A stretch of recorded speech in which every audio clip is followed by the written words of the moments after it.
The first snow of winter falls silently over Echo Ridge Valley, each flake a tiny benediction upon the parched earth. On the weathered porch of the Hayes Equine Rehabilitation Center, 12-year-old Lily traces her finger along the spine of her mother's worn journal, its pages still closed to her, like the mouth of someone keeping secrets. 3 years, 1,095 empty mornings. Inside, her grandmother moves through the kitchen with practiced efficiency, the rhythm of her movements betraying nothing of the hollow space that lives between them. The coffee she makes is still for two, never three. Lily lifts her eyes to the distant ridgeline where the wild horses roam free. Something pulls at her, not memory, but something older, something that lives in blood and bone. In the stillness before dawn, a single black stallion appears on the horizon, his breath clouding the frozen air. His ancient eyes find hers across the impossible distance, and somehow Lily knows everything is about to change. The autumn wind carried dust and the last whispers of fallen leaves across Echo Ridge Valley. The Colorado mountains stood like silent guardians, their peaks already dusted with early snow, while the valley below struggled through the worst drought in decades. The land was parched, cracked, like the hearts of those who called it home. Knox felt at first the change in the air pressure. The midnight black stallion lifted his head, nostrils flaring, to capture scents carried on the wind. His coat gleamed like polished obsidian in the fading light, muscles rippling beneath as he pawed at the dry earth. A jagged scar ran down his right hind leg, the memory of steel traps and human cruelty. A deeper wound marked his chest, not from human hands, but from the betrayal of one of his own kind, another stallion he had once trusted. Trust was a luxury Knox no longer afforded anyone. He stood at the edge of the ridge overlooking the valley that had been home to his herd for generations. Behind him, a dozen mares and their foals grazed on what little vegetation remained after months without rain. They depended on him, their leader, their protector, their compass. Knox's ears swiveled backward at the distant sound of engines. Humans. Again. With a soft nicker that required no translation, he alerted the herd.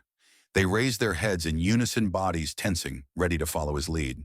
But Knox hesitated, dark eyes scanning the horizon. Something else called to him today, something beyond the immediate threat of human encroachment.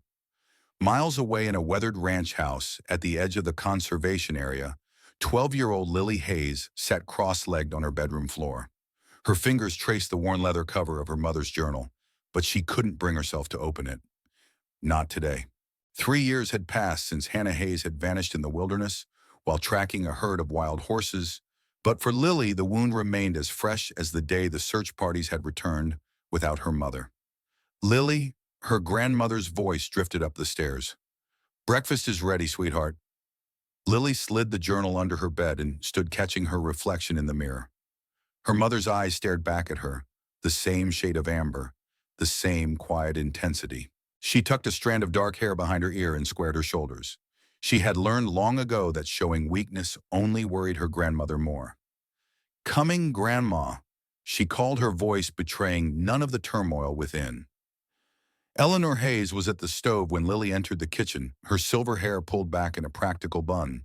Despite being 66, Eleanor moved with the efficient precision of someone half her age. A lifetime of veterinary work had kept her strong, even as arthritis had begun to claim her joints. "There's my girl," Eleanor said, placing a plate of pancakes on the table. "Sleep well." Lily nodded, though they both knew it was a lie. The nightmares had returned last night, visions of her mother lost in darkness calling Lily's name. But some pains were better left unspoken. "The Wilsons are bringing in their mare today." Eleanor continued, sitting across from Lily. "Colic, probably. I could use an extra pair of hands." This was Eleanor's way of keeping Lily grounded, involving her in the rehabilitation center's daily work. The Hayes Equine Rehabilitation Center had been Eleanor's life's work, and before her disappearance, Hannah had been poised to take over. Now it was just the two of them, caring for injured horses on the edge of financial ruin. "Dr. Turner called," Eleanor added casually, though her eyes watched Lily carefully. "He'll be stopping by to help with the Wilsons' mare." Lily's fork paused halfway to her mouth. "The new vet, why we don't need help," Eleanor sighed. "Lily, Dr. Turner was your mother's student years ago. He's offered his services at half his usual rate, and frankly, we need the help. The center can barely stay afloat as it is. Before Lily could respond, the phone rang. Eleanor answered it, her expression shifting from annoyance to concern as she listened. I see. Yes, we'll be there. She hung up, turning to Lily with a grim set to her mouth. That was Sheriff Miller. There's a town meeting this afternoon. Victor Grayson is making some announcement about the conservation area. At the mention of Grayson's name, the room seemed to grow colder.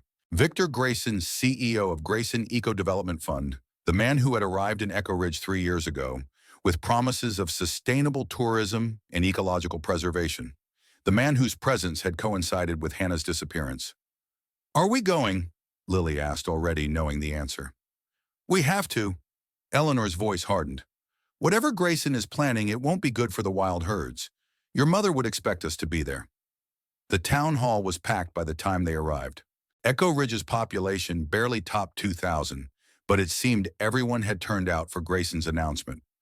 Lily followed her grandmother through the crowd, feeling eyes track their progress. The Hayes women were something of a local legend or scandal, depending on who you asked. They found seats near the back just as Mayor Collins stepped up to the podium. Folks, thank you for coming today. As you know, our community has been facing hard times. The drought has hit our ranchers particularly hard, and tourism has been down for the 3rd year running.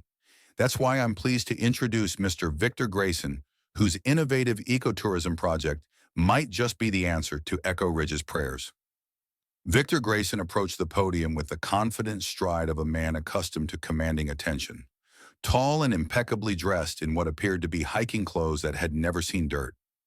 He smiled at the crowd. At 48, his salt and pepper hair and tan skin gave him the appearance of an outdoorsman, though Lily had never once seen him on the trails her mother had loved. Thank you, Mayor Collins. Good people of Echo Ridge, I stand before you today, not just as a businessman, but as someone who shares your love for this magnificent landscape. His voice was smooth, practiced.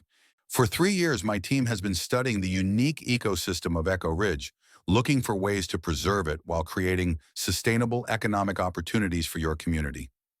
Lily shifted uncomfortably in her seat. Something about Grayson's voice always made her skin crawl, like honey laced with something bitter. Today, I'm pleased to announce the next phase of our project, Echo Harmony Reserve. Grayson gestured to a large screen where images appeared of sleek, modern buildings nestled among trees.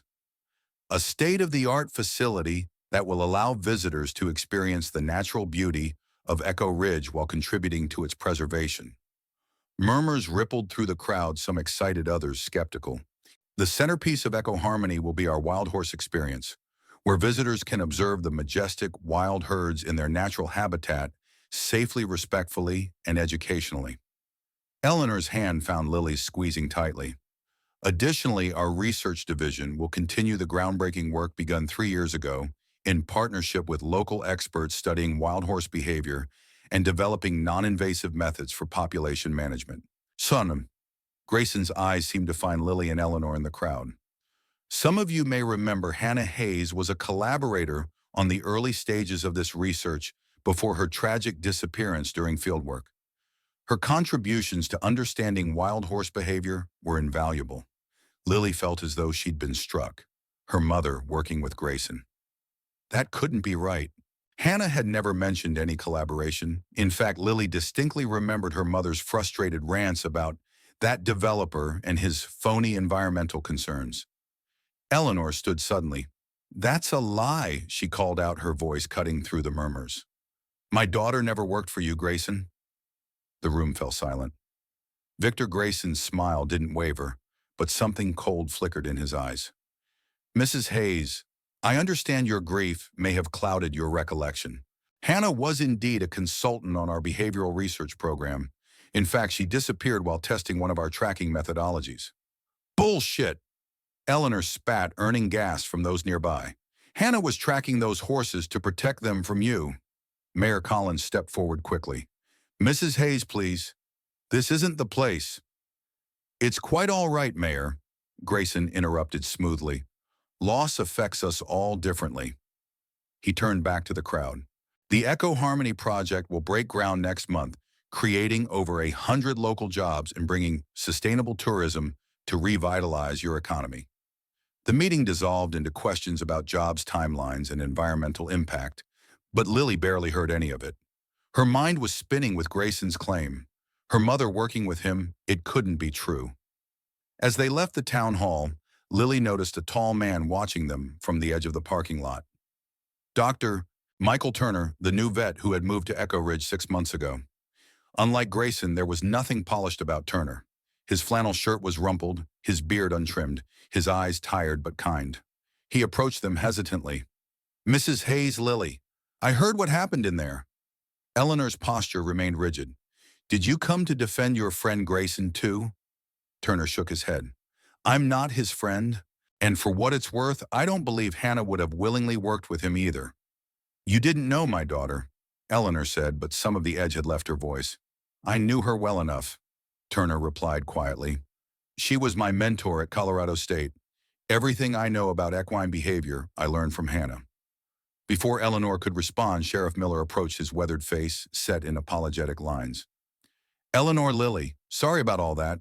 Grayson blindsided everyone with that claim about Hannah." "He's lying," Lily said, finding her voice at last. "Mom never worked with him. She didn't trust him." Sheriff Miller sighed. "I know, kid. But Grayson's got paperwork contract with Hannah's signature reports with her name on them, all dated before she disappeared." "Forgeries," Eleanor said firmly. "Maybe," the sheriff conceded, "but proving that is another matter." As they drove home in silence, Lily stared out the window at the drought-stricken landscape. The conservation area stretched to the horizon, thousands of acres of protected land where the wild horse herds roamed free. Her mother had devoted her life to studying and protecting those horses. She would never have helped someone like Grayson exploit them. Would she? That night after Eleanor had gone to bed, Lily slipped into her mother's study, a room largely untouched since Hannah's disappearance. Moonlight streamed through the window, illuminating the organized chaos that had been Hannah's working space. Books on equine behavior lined the walls. Maps, covered in her mother's precise handwriting, were pinned to a corkboard, and photographs of wild horses decorated every available surface. Lily ran her fingers over her mother's desk, remembering how Hannah would sit here for hours writing in her journals or analyzing data from her field observations. She opened the desk drawer, searching for anything that might contradict Grayson's claims. Her hand brushed against something cold and hard at the back of the drawer. Frowning, Lily pulled it out, a small stone carving of a horse no bigger than her palm. It didn't look like the other horse figurines her mother collected. This one was cruder, almost primitive. As she turned it over in her hands, Lily noticed a seam around the base. Curious, she twisted it, and the bottom came loose, revealing a small compartment. Inside was a tiny memory card. Her heart pounding, Lily took the card to her room and inserted it into her laptop. A single audio file appeared on the screen. With trembling fingers, she clicked play. Hannah's voice filled the room, sending a shiver down Lily's spine. "If you're listening to this, something has happened to me. Lily, sweetheart, if it's you, I'm so sorry. There are things I couldn't tell you, dangers I tried to keep you from." Her mother's voice was hushed, urgent. "I've discovered something about Victor Grayson's research. He's not studying the horses, he's experimenting on them. Some kind of behavioral modification using sound waves." Lily's blood ran cold. "I have proof, but it's not safe to keep it here. I've hidden it where only the horses know." There was a pause, a deep breath. "Lily, if anything happens to me, don't trust Grayson. No matter what he says, no matter what evidence he produces, it's all lies. And be careful of—" The recording cut off abruptly. Lily stared at the screen, her mind racing. Her mother had been investigating Grayson. She'd found something dangerous enough to get her killed. In that moment, Lily made a decision. She would find whatever her mother had hidden. She would expose Grayson's lies, and she would discover what really happened 3 years ago. The next morning dawned cold and clear, the kind of crisp autumn day that would normally have found Hannah Hayes hiking into the conservation area with her camera and notebook. Instead, Lily helped Eleanor with the morning chores, her mind churning with what she'd discovered. Should she tell her grandmother about the recording? Eleanor was already fighting so many battles: the financial struggles of the center, her own grief, the arthritis that made each day more painful than the last. No, Lily decided. This was her burden to carry. As they fed the 3 rehabilitation horses currently in their care, Eleanor's phone rang. Her face tightened as she listened. "I understand." We'll be right there." She hung up, turning to Lily with worry etched in the lines around her eyes. "The Wilsons' mare is worse than they thought. Dr. Turner is already there, but he's asked for our help." The Wilson Ranch was one of the oldest in Echo Ridge, a sprawling property that bordered the conservation area. By the time they arrived, Dr. Turner was already in the barn, his sleeves rolled up as he examined a beautiful chestnut mare lying on her side in the straw. "Eleanor, Lily, thank you for coming." Turner's voice was strained. "Bella here is in a bad way. Severe colic, and I'm concerned about a possible twist." Eleanor knelt beside the suffering horse, her experienced hands moving gently over the mare's distended belly. "When did the symptoms start?" "Last night," Mrs. Wilson replied, hovering anxiously nearby. "She was fine at dinner time, but by morning she was rolling and biting at her sides." While the adults discussed treatment options, Lily approached the mare's head. Bella's eyes were wide with pain and fear, her breathing labored. Lily knelt in the straw and began to stroke the mare's neck, murmuring softly, "It's okay, girl. We're here to help you." To everyone's surprise, the agitated mare began to calm under Lily's touch. Her breathing slowed, and the wild rolling of her eyes subsided. Dr. Turner watched with interest. "You've got your mother's touch, Lily." Hannah could settle a panicked horse faster than anyone I've ever seen. For the next hour, they worked together to treat Bella's colic, administering medication, walking her slowly around the barn, when she was able to stand, monitoring her vital signs. Throughout it all, Lily stayed near the mare's head, a steady, calming presence. As they prepared to leave the mare stable and improving, Dr. Turner pulled Lily aside. "That was impressive work today," he said quietly. "Your mother would be proud." Shomano. Lily studied him, trying to reconcile the kind, capable veterinarian with her mother's warning about trusting no one. "Did you really know my mom well?" Turner's face softened. "I did. She was the most gifted equine behaviorist I've ever met. The way she could read horses, it was almost like she could hear their thoughts. Grayson said she worked for him." Lily watched Turner's reaction carefully. "But that's not true, is it?" Something flickered in Turner's eyes, pain, guilt, she couldn't be sure.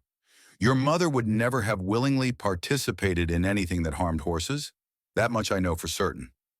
It wasn't quite an answer, but before Lily could press further, Eleanor called for her.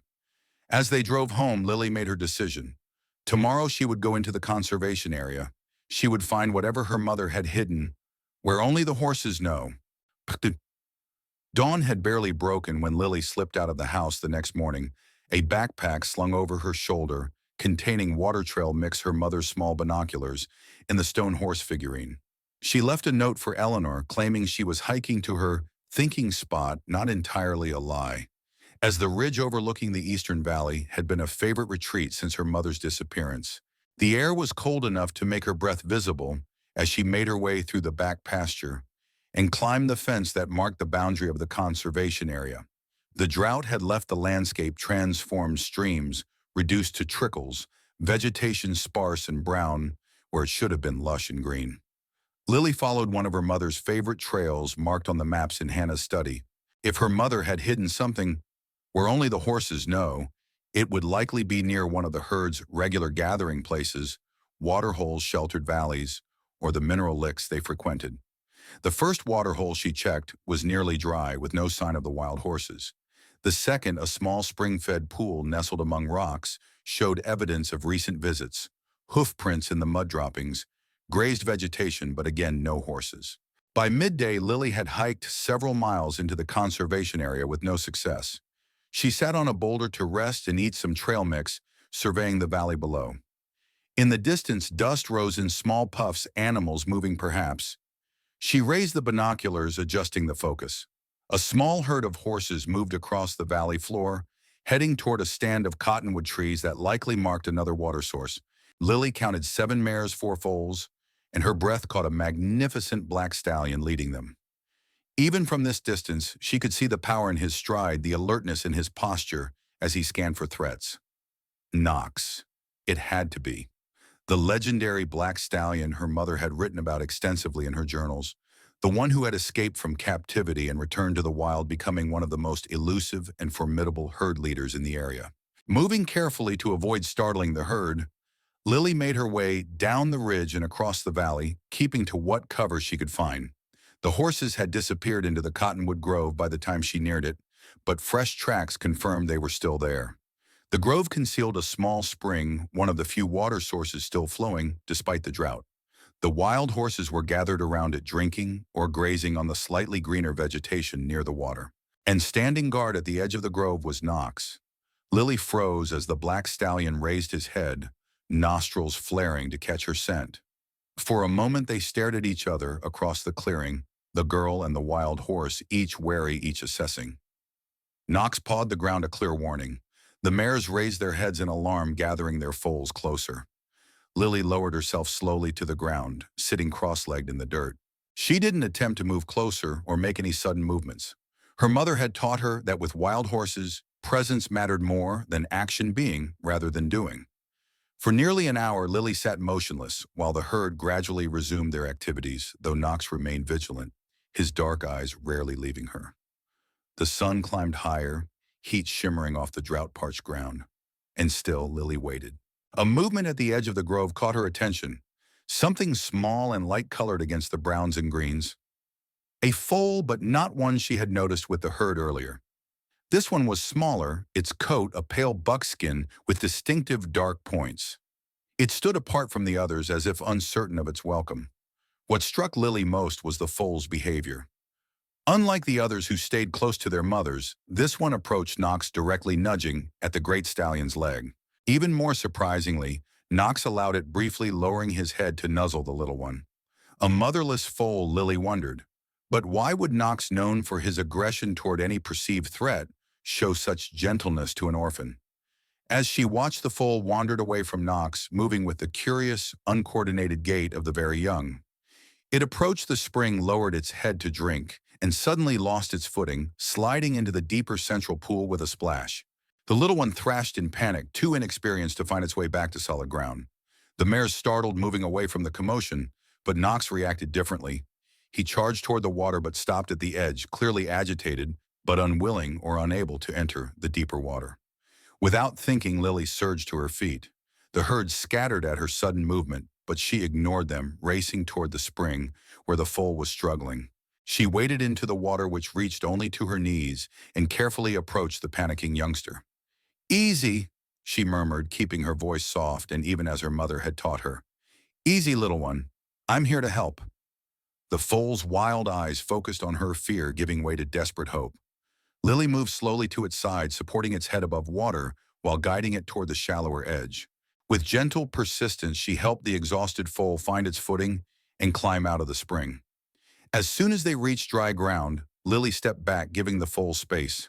It stood trembling, water streaming from its coat, looking around in confusion for the herd that had fled, all except one. Knox remained at the edge of the clearing, his posture tense but not threatening. His dark eyes moved from Lily to the foal and back again, as if calculating, assessing. Lily's heart hammered in her chest. She was alone in the wilderness with a notoriously dangerous wild stallion. Everything her mother had taught her about safety around wild horses told her to back away slowly to give Knox a clear path to the foal. But something in the stallion's gaze held her still. Slowly, with imperial dignity, Knox approached.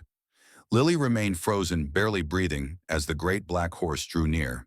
He circled her, once nostrils flaring, to take in her scent. Then he moved to the foal, gently nudging it toward the trees. To Lily's astonishment, the foal didn't follow Knox immediately. Instead, it turned and approached her, stretching out its muzzle to sniff her hand. That's when Lily noticed something she had missed before: a faint mark on the foal's neck, partially hidden by its damp mane. Not a natural marking, but a small symbol, like a brand or tattoo. Error 09. The same marking her mother had mentioned in her final journal entries associated with Grayson's research project. This foal had been in human hands before, perhaps born in captivity and somehow reunited with the wild herd. A twig snapped in the distance. Knox's head jerked up, ears swiveling toward the sound. Lily heard it too, now voices the crunch of footsteps on the dry ground. People coming this way. Knox nickered sharply. The foal reluctantly left Lily's side, trotting to the stallion. With one last unfathomable look at Lily, Knox turned and led the foal into the trees, disappearing from sight. Lily retreated quickly to the shelter of a large boulder as two men emerged into the clearing. She recognized one immediately, Lucas Grayson Victor's son and head of security for the research facility. The other was a stranger dressed in the uniform of the research center. "The tracker shows it was here," the stranger said, consulting a handheld device. "Signal's still strong." "R09 is with Knox's herd now," Lucas replied, scanning the ground for tracks. "Dad won't be happy, but there's nothing we can do without a full capture team." Why is the old man so interested in this particular foal anyway? It's not like the sound imprinting worked. That's why it was released. Lucas shrugged. Something about its bloodline, I think. Or maybe just my father's obsession with controlling everything that moves on his land. "Not his land yet," the stranger muttered. "Details." Lucas knelt to examine the mud at the spring's edge. Someone else was here. Human tracks. He followed them with his eyes, his gaze passing over Lily's hiding place without pausing. Probably just hikers. "Come on, we've confirmed R09 is with the herd. We'll need to organize a proper operation to recapture it." The men left, their voices fading as they retraced their steps through the woods. Lily remained hidden until she was certain they were gone, her mind racing with what she had overheard. Sound imprinting, recapture. Her mother's warnings about Grayson's research suddenly took on new urgency. The sun was beginning to lower toward the horizon by the time Lily emerged from her hiding place. She needed to get home before Eleanor worried, but she couldn't shake the feeling that she was missing something important. Her mother had hidden evidence where only the horses know, and she had just encountered Knox and a foal that had escaped from Grayson's facility. On impulse, Lily returned to the spring where the foal had fallen in. The herd was long gone, but something drew her to the water's edge. She knelt, examining the area where Knox had stood guard. There, partially buried in the mud, was a strange rock formation, not natural but deliberately arranged. 3 stones in a triangle pointing to a larger flat stone. Her heart pounding, Lily carefully moved the stones aside and dug into the mud beneath. Her fingers touched something synthetic, a waterproof pouch, the kind photographers use to protect their memory cards. Inside was a small hard drive sealed against the elements with her mother's initials scratched into the surface. Evidence. Proof of whatever Grayson had been doing, whatever her mother had discovered that had led to her disappearance. By the time Lily reached home, the sun had set and the first stars were appearing in the darkening sky. Eleanor was waiting on the porch, her face tight with worry. "Lily Hayes, where have you been? I've been calling you for hours." Lily winced, pulling her silent phone from her pocket. "I'm sorry, Grandma. I lost track of time." Eleanor studied her granddaughter's face, noting the mud on her clothes and the intensity in her eyes. "You went into the conservation area, didn't you? Looking for answers about your mother." There was no point in denying it. Lily nodded but kept the hard drive hidden in her pocket. Until she knew what was on it, she wouldn't risk involving her grandmother. "Lily," Eleanor's voice softened. "I miss her too, every day. But Hannah is gone, and no amount of searching will bring her back." "You don't know that," Lily said, a spark of defiance igniting within her. "Mom was investigating something about Grayson's research, something dangerous. What if she didn't just get lost? What if something happened to her?" Eleanor sighed, the weight of 3 years of grief evident in the slump of her shoulders. The search teams covered every inch of that wilderness. If there had been any sign of foul play, "Then where is she?" Lily demanded. "Where's her body? Why didn't they find anything?" Eleanor had no answer for that. The mystery of Hannah Hayes' disappearance had haunted Echo Ridge for 3 years, a skilled outdoors woman who had vanished without a trace while doing the work she loved. "Go get cleaned up for dinner," Eleanor said finally. "Dr. Turner is joining us. He wants to discuss a proposal for the rehabilitation center." In her room, Lily quickly connected the hard drive to her laptop. It was password protected, of course. She tried several combinations her mother commonly used: birthdays, favorite horse names, significant locations, but nothing worked. Frustrated, she set it aside. She would need to be more careful, more methodical. Dr. Turner arrived for dinner bearing a bottle of wine for Eleanor and a book on equine behavior for Lily. Hannah's book, the one she had published before Lily was born. "I thought you might like to have a copy," he said, handing it to Lily with a gentle smile. "Your mother's work laid the foundation for our modern understanding of wild horse social dynamics." Lily accepted the book, running her fingers over her mother's name on the cover. "Thank you." Turner's proposal, as it turned out, was a partnership with the Rehabilitation Center. "I've been thinking about this for a while," he explained over Eleanor's excellent pot roast. "My practice is growing, but I miss the rehabilitation work I did at Colorado State. What if we combined resources I could refer cases to? You provide veterinary services at a reduced rate, perhaps even fund some facility improvements." Eleanor frowned. "Why would you do that? The center is barely breaking even." "Because what you and Hannah built here matters," Turner said simply. "And because I owe her. Without Hannah's mentorship, I wouldn't be the veterinarian I am today." His sincerity seemed genuine, but Lily remembered her mother's warning. Don't trust anyone. Still, the center desperately needed help, and Dr. Turner's offer could be the lifeline they needed. "I'll consider it," Eleanor said finally, "but I'll need time to review the details." After dinner, as Eleanor and Turner discussed the particulars of their potential partnership, Lily slipped away to her room with Hannah's book. She flipped through it idly, at first admiring her mother's clear prose and insightful observations. Then something caught her eye, a pattern of small dots under certain letters in the chapter on herd leadership. She might not have noticed if she hadn't been looking for hidden messages. Heart racing, Lily grabbed a notepad and began writing down the marked letters. They spelled out a phrase: "Freedom is not control. Password nox veritas. Phronenom." With trembling fingers, Lily returned to her laptop and entered the password. The hard drive unlocked, revealing dozens of files, videos, audio recordings, and documents. She clicked on a video file labeled Experimental Protocol 7. Her mother's face appeared on the screen, but not as Lily remembered her. This Hannah was tense, her eyes darting nervously off camera as she spoke. "Subject R09 continues to resist the sonic imprinting. Despite repeated exposure to the control frequencies, the foal shows no sign of the desired behavioral response. I recommend terminating this line of experimentation immediately on ethical grounds." A man's voice off camera. Grayson's voice responded coldly. "The Ethics Committee has already approved this protocol, Dr. Hayes. Your job is to document results, not editorialize on methods." "These aren't just methods," Hannah snapped, her composure slipping. "This is torture. You're using sound waves to try to control these animals' most basic instincts. It's not only cruel, it's dangerous. If these techniques were ever applied beyond the research setting..." "That will be all, Dr. Hayes." The recording ended abruptly. Lily sat back, her mind reeling.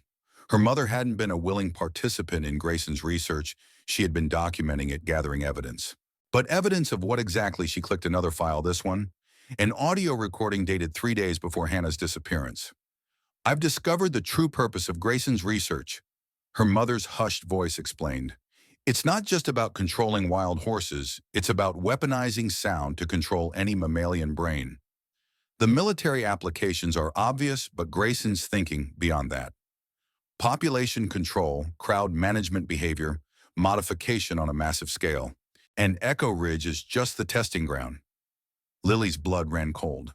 If what her mother was saying was true, then Grayson wasn't just a developer with questionable ethics, he was dangerous. And if he had discovered that Hannah was gathering evidence against him... A soft knock at her door made Lily jump. She quickly closed the laptop as Dr. Turner peeked in. "Sorry to disturb you, Lily. I wanted to say goodnight." "Good night," Lily responded too quickly. She could feel Turner's gaze on her, assessing her nervousness. "Your mother's book," he said, nodding toward the volume on her bed. "It changed the way we think about wild horses. Did you know she was working on a sequel before she disappeared?" Lily shook her head. She was challenging the entire paradigm of how humans interact with wild animals. Turner continued.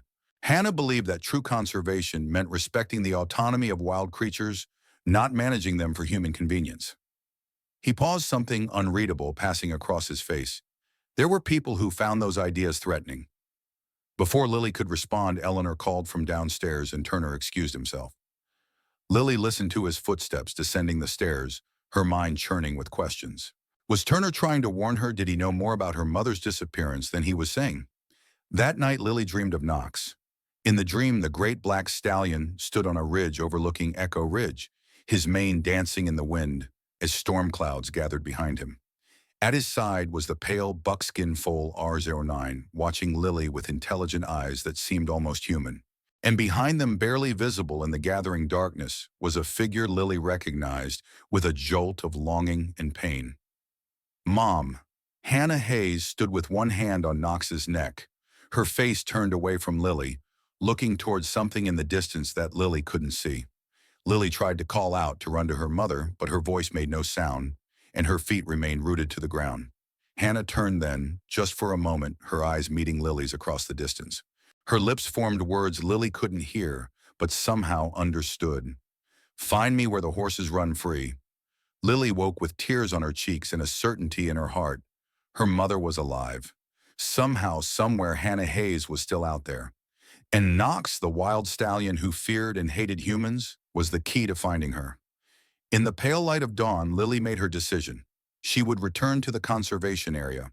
She would find Knox, and this time she would follow wherever he led her. But as she slipped out of bed, a commotion outside caught her attention. Voices sharp with urgency. The slam of car doors. Lily went to the window and pulled back the curtain. 3 vehicles were parked in the ranch yard, the sheriff's SUV, Dr. Turner's pickup, and a sleek black car she recognized as Victor Grayson's. Sheriff Miller and Turner were engaged in what appeared to be a heated discussion with Grayson and 2 men in suits. Lily dressed quickly and hurried downstairs. Eleanor was already on the porch, her face pale with anger. "This is private property," Eleanor was saying as Lily joined her. "You have no right—" "On the contrary, Mrs. Hayes," Grayson interrupted smoothly. "This search warrant gives us every right." He held up an official-looking document. "We have reason to believe you're in possession of stolen research materials belonging to Grayson Eco Development." Sheriff Miller looked deeply uncomfortable. "I'm sorry, Eleanor. The warrant's in order. They have the legal right to search the premises for the missing hard drive." Lily froze. The hard drive. They knew. "This is harassment," Dr. Turner said angrily. "You're trying to intimidate a grieving family based on fabricated claims." Grayson's smile didn't reach his eyes.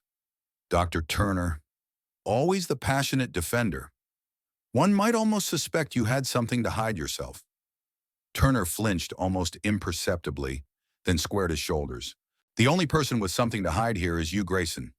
"Gentlemen," Sheriff Miller interjected, "let's keep this professional. Mr. Grayson, my deputies will accompany your team during the search to ensure everything is done by the book." As the men moved toward the house, Grayson paused beside Lily. "Miss Hayes," he said quietly, his voice pitched for her ears alone.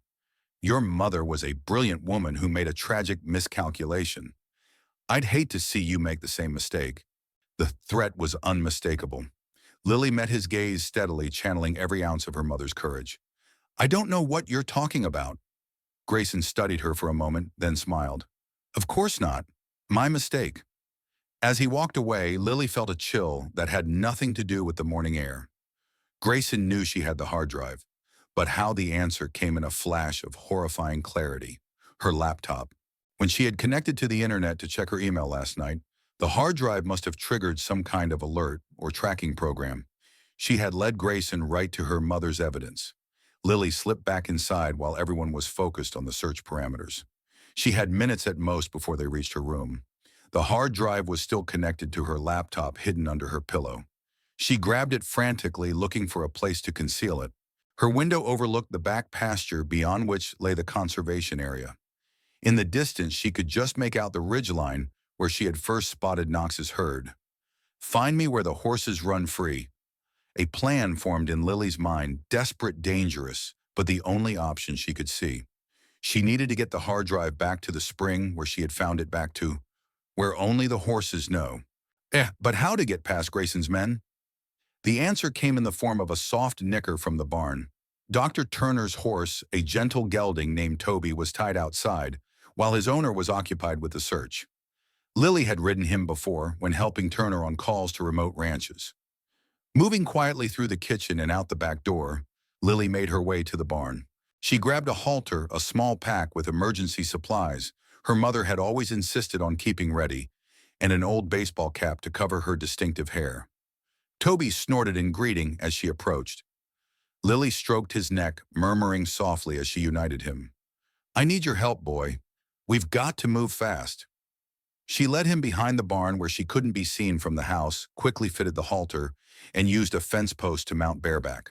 Then, keeping to the tree line where she would be less visible, Lily guided Toby toward the back pasture and the conservation area beyond. As they crested the first hill, Lily looked back. The search was still focused on the house, but it wouldn't be long before they discovered her absence and the missing hard drive. She urged Toby into a canter, heading toward the heart of the wilderness and the wild horses that roamed there. Toward Knox, who had looked at her with recognition in his ancient eyes. Toward the truth about what had happened to her mother. And toward a confrontation with the man who would do anything to keep his secrets buried in the wild expanse of Echo Ridge. The morning sun cast long shadows across the drought-parched landscape as Lily guided Toby deeper into the conservation area. The borrowed horse moved steadily beneath her ears, pricked forward, sensing her urgency, if not understanding its cause. The hard drive was secure in her pack, along with the meager emergency supplies she'd grabbed in her haste. Lily's thoughts raced faster than Toby's hooves across the dusty earth. How long before they discovered she was gone would Dr. Turner realize his horse was missing? Would Grayson guess where she'd fled, and most pressing of all, where exactly was she going? The spring where she'd found the hard drive was her first destination, but instinct told her it wouldn't be safe to return there immediately. Grayson's men would check the obvious places first. She needed somewhere to hide to think to plan her next move. As if in answer to her unspoken question, a shadow passed overhead. Lily looked up to see a red-tailed hawk circling its sharp cry, piercing the morning quiet. Hawks had been her mother's favorite bird sentinels of the wild, Hannah had called them. Watchers from above, who saw everything. Lily followed the hawk's flight path toward a rocky outcropping she didn't recognize from her mother's maps. It looked defensible, a natural fortress with good visibility of the surrounding terrain, and if she was lucky, perhaps a cave or overhang where she could rest. "What do you think, Toby?" she murmured, patting the gelding's neck. "Feel like a little rock climbing." Toby snorted in response, but gamely picked his way up the slope as Lily guided him toward the outcropping. The terrain grew steadily more challenging, forcing her to dismount and lead the horse on foot for the steepest sections. By the time they reached the rocks, both were breathing hard. To Lily's relief, the outcropping did include a shallow cave, little more than an overhang, really, but enough to provide shelter from the elements and eyes scanning from below. She tied Toby to a scraggly juniper tree, where he could graze on what little vegetation survived, then settled in the shade of the cave mouth. Only now, catching her breath, did the enormity of what she'd done hit her. She had fled her home with stolen evidence on a borrowed horse with minimal supplies into wilderness, known for its dangers even to experienced outdoorsmen. Eleanor would be frantic. Sheriff Miller would organize a search, and Grayson would be hunting for her with cold determination. "Mom," she whispered to the empty air, "I hope I'm doing the right thing." With shaking hands, Lily took out the hard drive. Without her laptop, she couldn't access its contents, but that wasn't her immediate concern. She needed to keep it safe until she could find someone trustworthy to help her, someone who could use the evidence to expose Grayson's illegal research. But who? Sheriff Miller seemed honest, but he was bound by the laws that Grayson apparently had the power to manipulate with fabricated search warrants. Dr. Turner, perhaps, but her mother's warning to trust no one echoed in her mind. And there was something in his reaction to Grayson that suggested a complicated history. One problem at a time, Lily told herself, channeling her mother's practical approach to crisis. First, she needed a better hiding place for the hard drive. Then she needed to find Knox. The black stallion was connected to all of this somehow. The foal with the R09 marking the evidence hidden where only the horses know, her dream of her mother standing beside Knox, all pointed to the wild horse as key to the mystery. Lily wrapped the hard drive in her spare shirt and tucked it into a crevice high in the cave wall, marking the spot by arranging 3 small rocks in a triangle below it, the same pattern her mother had used at the spring. Then she took stock of her supplies, a water bottle, some trail mix, the small first aid kit from the emergency pack, a pocket knife, matches, and her mother's compass. It would have to do. With a plan forming in her mind, Lily returned to Toby.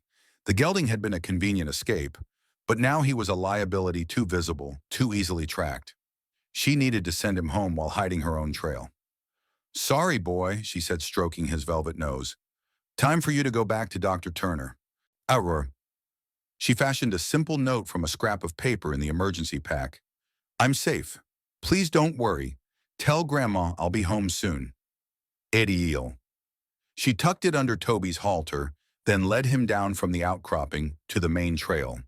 With a sharp slap on his rump and a shout, she sent him trotting back the way they had come. Horses, especially well-trained ones like Toby, usually found their way home when left to their own devices. Alone now, Lily moved quickly in the opposite direction toward the area where she had previously encountered Knox's herd. She kept to the rocky ground where possible, avoiding soft earth that would hold footprints.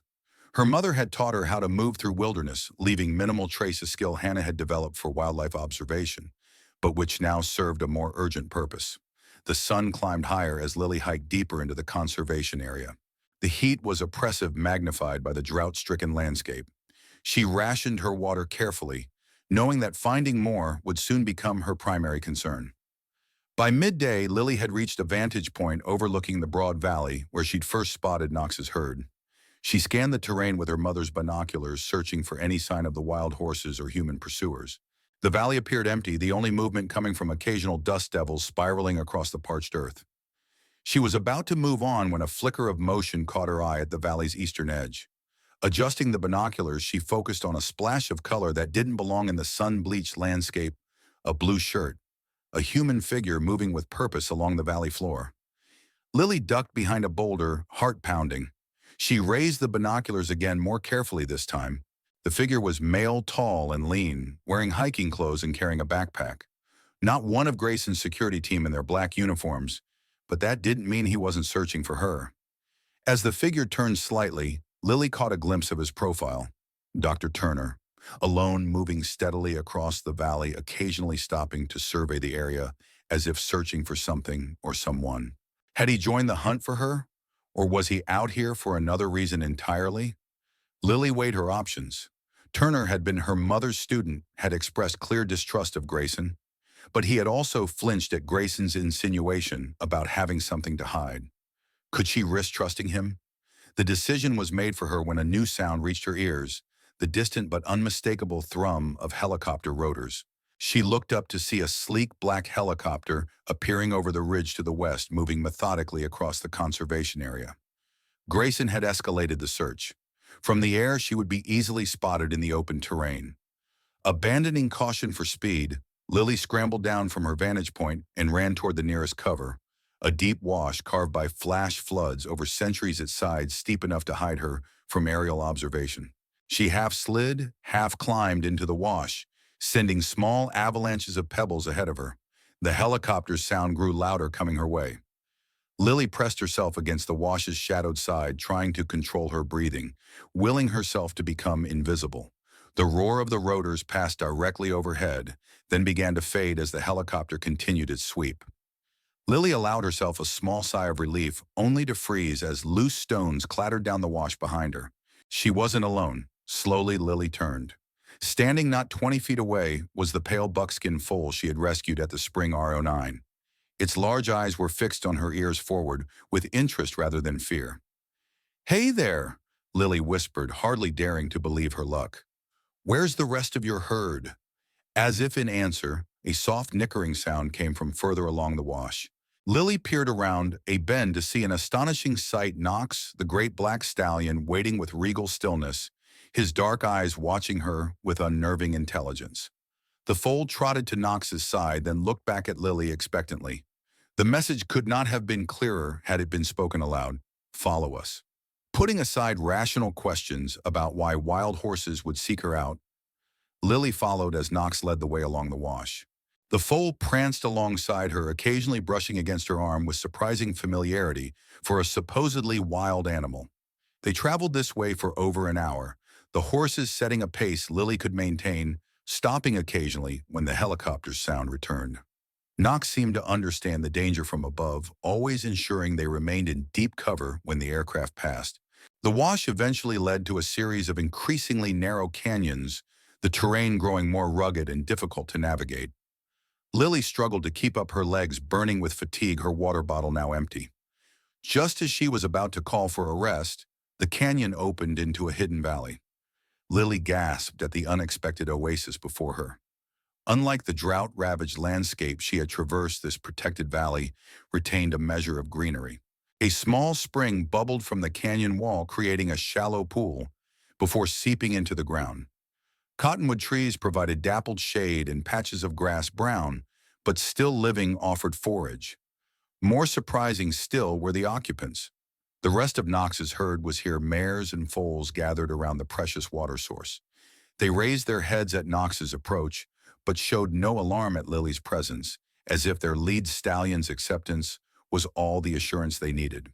"Thank you," Lily murmured to Knox, who stood watching her with that same unnerving focus. "Is this where my mom used to come? Did she know about this place?" Knox merely turned away, moving to the spring to drink. The buckskin foal remained close to Lily, nudging her pocket where she had stashed the remaining trail mix. "You're a bold one, aren't you?" Lily smiled, offering a few nuts on her palm, which the foal delicately lipped up. "What happened to you at Grayson's facility? What were they doing to you there?" The R09 marking stood out starkly against the foal's golden neck, a permanent reminder of human interference in this wild creature's life. Looking closer now, Lily noticed other signs that this foal wasn't quite like the others. A certain tameness in its behavior, a lack of the instinctive wariness wild-born foals displayed. "You were born there, weren't you?" she realized. "In captivity. But how did you end up with Knox's herd?" The answer came in an unexpected form. As Lily knelt by the spring to refill her water bottle, her eyes fell on a small cairn of stones, 3 rocks arranged in that now familiar triangle pattern, pointing to a larger flat stone. Her mother's marker. With trembling hands, Lily moved the stones aside and lifted the flat marker. Beneath it was a small waterproof container, similar to the one that had held the hard drive. Inside was a leather-bound journal. She recognized immediately her mother's field journal, the one that had gone missing with her. Lily opened it with reverent care, tears blurring her vision as she recognized Hannah's distinctive handwriting. The entries began 3 years ago, just weeks before her disappearance. May 15th discovered the true nature of Grayson's sound imprinting research today. They're not studying wild horse behavior. They're attempting to control it through precisely calibrated sound frequencies that trigger specific responses in the mammalian brain. The military applications are obvious and terrifying. May 18th gained access to the restricted breeding facility. They're using artificial insemination to create test subjects with specific genetic markers that make them more susceptible to the sound imprinting. Subject R09 is the first successful birth from this program. May 20. Grayson suspects I've been gathering evidence. My access to the primary research facility has been restricted. I need to be more careful, but I can't stop now. What they're doing isn't just unethical, it's dangerous beyond measure. May 23. Made contact with Knox's herd today. The stallion seems to recognize me now, no longer fleeing at my approach. There's an intelligence in his eyes that challenges everything we think we know about equine cognition. If I didn't know better, I'd swear he understands exactly what I'm saying. The entries continued, detailing Hannah's growing concern about Grayson's research and her increasing connection with Knox and his herd. The final entry was dated June 2nd, the day before she disappeared. June C. Grayson knows. Someone in the facility tipped him off about the evidence I've been gathering. I don't have much time. I've hidden the hard drive at the spring where Knox's herd waters. If anything happens to me, the evidence is there. I've made arrangements for R09 as well. The foal was scheduled for termination after showing resistance to the sound imprinting, a failed subject, in Grayson's cold terminology. I couldn't let that happen. With help from someone inside who still has a conscience, I've arranged for R09's release near Knox's territory. Knox is the key. There's something special about him, something Grayson doesn't understand and never will. The old legends of the Echo Ridge natives about spirit horses might not be just stories after all. If I don't make it back, I pray Lily will someday find this journal. Sweetheart, if you're reading this, I love you more than words can say. Don't grieve too long. And remember, freedom isn't about the absence of bonds, but about choosing which bonds matter. The last line was underlined twice, as if Hannah had wanted to emphasize its importance. Lily read it again, tears flowing freely now. Her mother had known she was in danger, had prepared for the worst, had left these breadcrumbs for Lily to follow. But the journal ended without revealing what had actually happened to Hannah, or where she might be now if she was still alive. As the afternoon shadows lengthened, Lily sat beside the spring processing all she had learned. Her mother had been right about Grayson's research. She had rescued Rs-09 from the facility, and somehow she had formed a connection with Knox strong enough that the wild stallion had led Lily to this hidden cache. But the most burning questions remained unanswered. What had happened to Hannah Hayes? And if she was still alive somewhere, why hadn't she come home? The sound of the helicopter returning cut short Lily's contemplation. The aircraft was closer this time, its search pattern tightening. Grayson was narrowing his hunt. Knox raised his head sharply at the sound, nostrils flaring. The mares gathered their foals closer, moving toward the deeper shadows of the cottonwoods. Only the buckskin foal R09 remained near Lily, pressing against her side as if seeking reassurance. "They're looking for me," Lily told the foal, stroking its neck. "And maybe for you, too. We can't stay here." Cherish. But where could she go? The helicopter was making methodical sweeps of the conservation area. Eventually they would spot this hidden valley, and on foot with night approaching, her options were limited. A soft nicker drew her attention. Knox stood a few yards away, watching her with that same uncanny focus. He pawed the ground once, then turned and began walking toward the far end of the valley, stopping to look back at her. "You want me to follow you again?" Lily asked, only half believing she was having this conversation with a wild horse. Knox nickered again, more insistently. R09 immediately trotted to the stallion's side, then both horses looked at Lily expectantly. Trusting her instincts and her mother's belief in Knox, Lily gathered her few possessions and followed. The black stallion led her through a narrow fissure in the canyon wall, barely visible unless you knew exactly where to look. The passage was tight but navigable, winding through the rock formation, before opening onto a different section of the conservation area, one dominated by a series of steep ridges and ravines that offered excellent concealment from aerial observation. As they emerged, Lily spotted something in the distance that made her heart skip a beat, a small cabin weathered by years of exposure, but still standing. It was built against the base of a cliff, partially concealed by surrounding pine trees. "What is this place?" she whispered. Knox continued forward, clearly familiar with the route. R09 stayed close by Lily's side as they approached the cabin. It appeared abandoned, no smoke from the chimney, no signs of recent human activity. The door hung slightly ajar, moving gently in the evening breeze. Lily approached cautiously, aware that she might be walking into danger. But something about the cabin called to her, a sense of familiarity she couldn't quite place. The interior was a single room, dusty but surprisingly intact.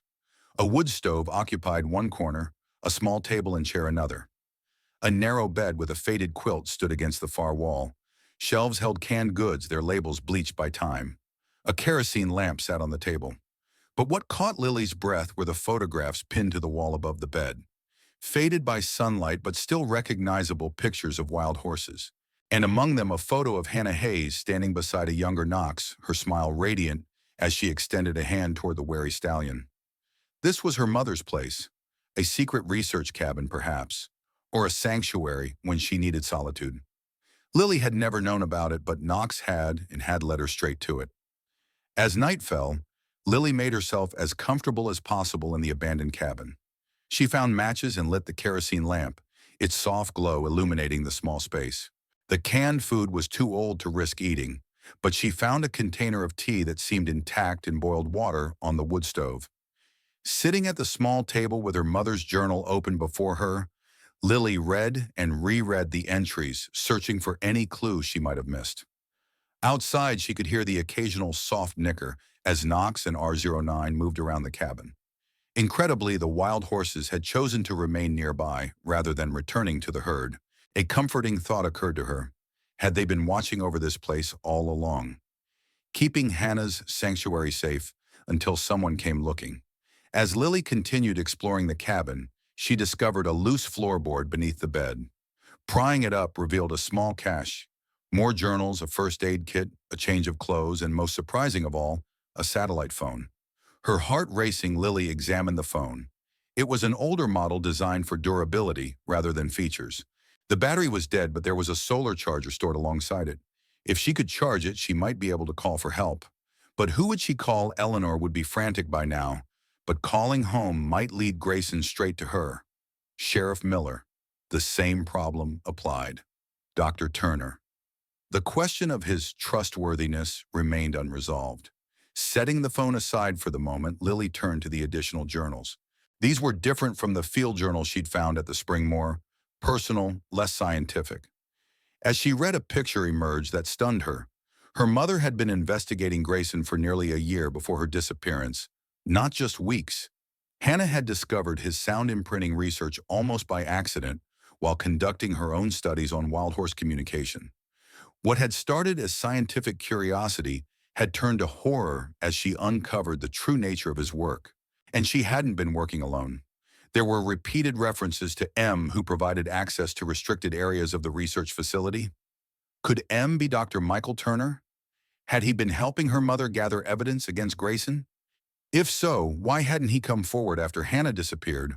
Why maintain the pretense of being just a former student, unless he feared Grayson too, or had something else to hide? The most disturbing entries detailed Hannah's growing conviction that Grayson's research had successfully created a sound wave pattern that could control not just horses, but potentially any mammal, including humans. The applications went far beyond wildlife management to something much darker. October 12th, M confirmed my worst fears today. The defense contract is real. Grayson isn't just developing this technology for wildlife management. He's selling it to military contractors as a non-lethal crowd control system. But what he's creating is nothing short of mind control. Selective compliance induced through precisely calibrated sound frequencies, terrifying in its implications. October 15th, witnessed the first human trials today. God help me, I couldn't stop it. The test subject, a paid volunteer who didn't understand what he was agreeing to, became completely compliant when exposed to the sound pattern, followed every command without question, with no memory of his actions afterward. October 20th, I have to get this evidence out. M is helping, but we're both under surveillance now. Grayson suspects something. R09 is our unexpected ally, the foal, who resisted the imprinting despite being bred specifically for susceptibility. There's hope in that resistance.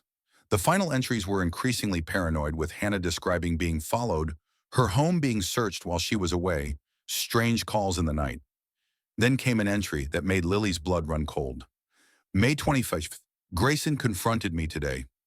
He knows about the evidence I've gathered, offered me a choice: destroy everything and join the project with full access or face consequences. When I refused, he didn't threaten me directly. He threatened Lily, described her daily routine at school with chilling precision, said accidents happen to children all the time. I can't risk Lily's safety. I've made my decision. The evidence is secured where he'll never find it. Tomorrow I leave Echo Ridge, but I'm not running away. I'm going to find help. Someone with the authority to stop Grayson for good. If anything happens to me, M knows what to do. Lily, my darling girl, if by some miracle you find this, know that everything I've done has been to protect you. I love you more than life itself. Be brave. Trust Knox. And remember that true freedom is found in the bonds we choose, not in their absence. The journal ended there. Hannah's last written words before her disappearance. Not a woman lost in the wilderness, but one who had planned to leave to seek help against a dangerous man who had threatened her child. But something had gone wrong. Hannah had never reached whatever help she had been seeking, and M, whoever that was, had apparently never followed through on whatever contingency plan they had established. Lily sat back, her mind reeling with implications. Her mother hadn't abandoned them, she had been trying to protect them. Protect Lily specifically from Grayson's threats. And she had entrusted her most precious evidence not to a person who might be intimidated or corrupted, but to Knox, a wild, free creature beyond Grayson's reach. A soft nicker from outside pulled Lily from her thoughts. She moved to the cabin's small window and peered out. In the silver moonlight, she could see Knox standing alert, his ears pricked forward, listening. R09 huddled close to the cabin wall, trembling slightly. Something had alarmed them. Lily doused the lamp and listened. At first she heard nothing beyond the natural sounds of the night. Then faintly but growing clearer voices. Men's voices and the crunch of boots on rocky ground. Signal stronger this way. The tracker in R09 is still active. After 3 years, I thought those implants had limited battery life. New technology, solar rechargeable. As long as the animal spends time in daylight, the tracker keeps working. Grayson thinks of everything. Yeah, well, let's just find the damn horse and the girl and get out of here. This place gives me the creeps at night. Lily's heart hammered against her ribs, a tracker implanted in R09. That's how they had followed her, not through the hard drive as she'd feared, but through the foal. The innocent-seeming animal had unknowingly led Grayson's men straight to her. She needed to move. Now. Gathering Hannah's journals and the satellite phone with its charger, Lily stuffed them into her pack. She hesitated over the hard drive hidden in the crevice of the cave miles away. It contained crucial evidence, but retrieving it now was too risky. Better to focus on escaping with what she had. She slipped out the cabin's back window, landing softly on the ground. Knox stood nearby, his dark coat nearly invisible in the night shadows. R09, however, glowed like a beacon in the moonlight, its pale coat reflecting every stray beam. The foal was a liability, now its very presence guiding Grayson's men to her location. Yet she couldn't bring herself to chase it away. R09 had done nothing wrong, was merely another victim of Grayson's experiments. "What do we do?" she whispered to Knox, feeling slightly ridiculous, talking to a horse, as if he could understand, yet somehow convinced that he could. Knox's response was immediate and surprising. He moved toward R09, nuzzling the foal briefly before delivering a sharp nip to its flank. The foal startled then, with a final glance at Lily, trotted away from the cabin, away from the approaching men, dividing the pursuit. Knox was creating a diversion. The stallion then turned to Lily, nodding his head in the opposite direction from where R09 had gone. The message was unmistakable. Go that way. Now. Trusting the horse's instincts and her mother's faith in him, Lily slipped into the darkness, moving as quietly as she could through the unfamiliar terrain. Behind her, she heard voices raised in excitement.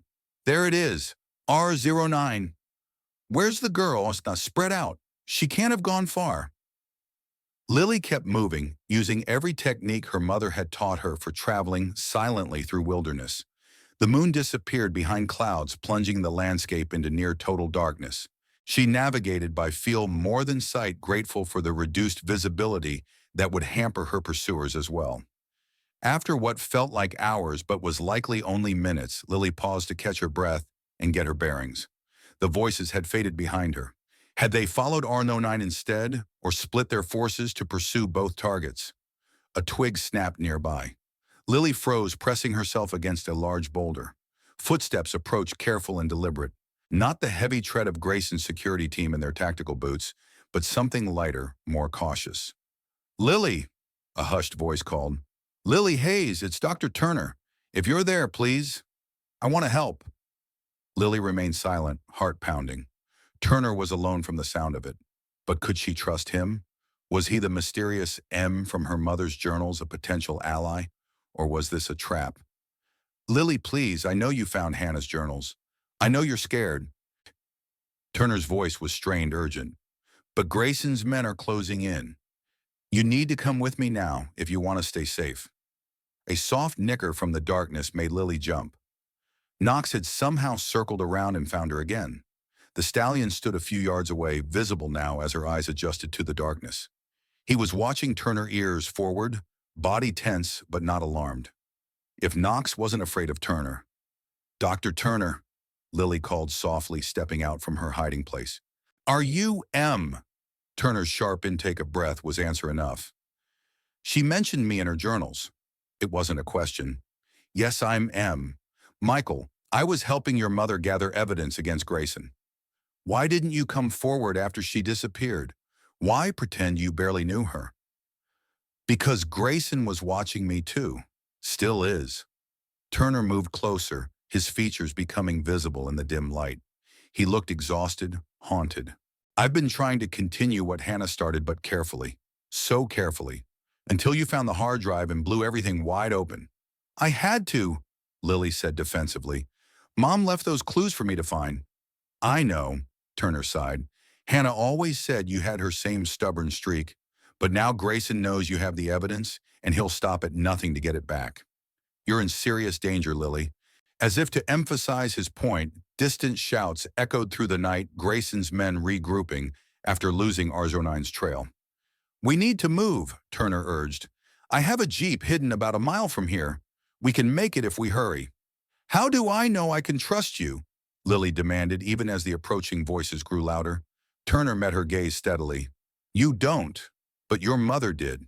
And right now, I'm your only chance of getting out of here alive. A soft nicker drew their attention. Knox stood watching them head high, ears pricked toward the sound of approaching men. He's been leading me, Lily explained, showing me where Mom hid things. Hannah always said that Stallion was special. Turner replied, a note of wonder in his voice. She believed he understood far more than any horse should.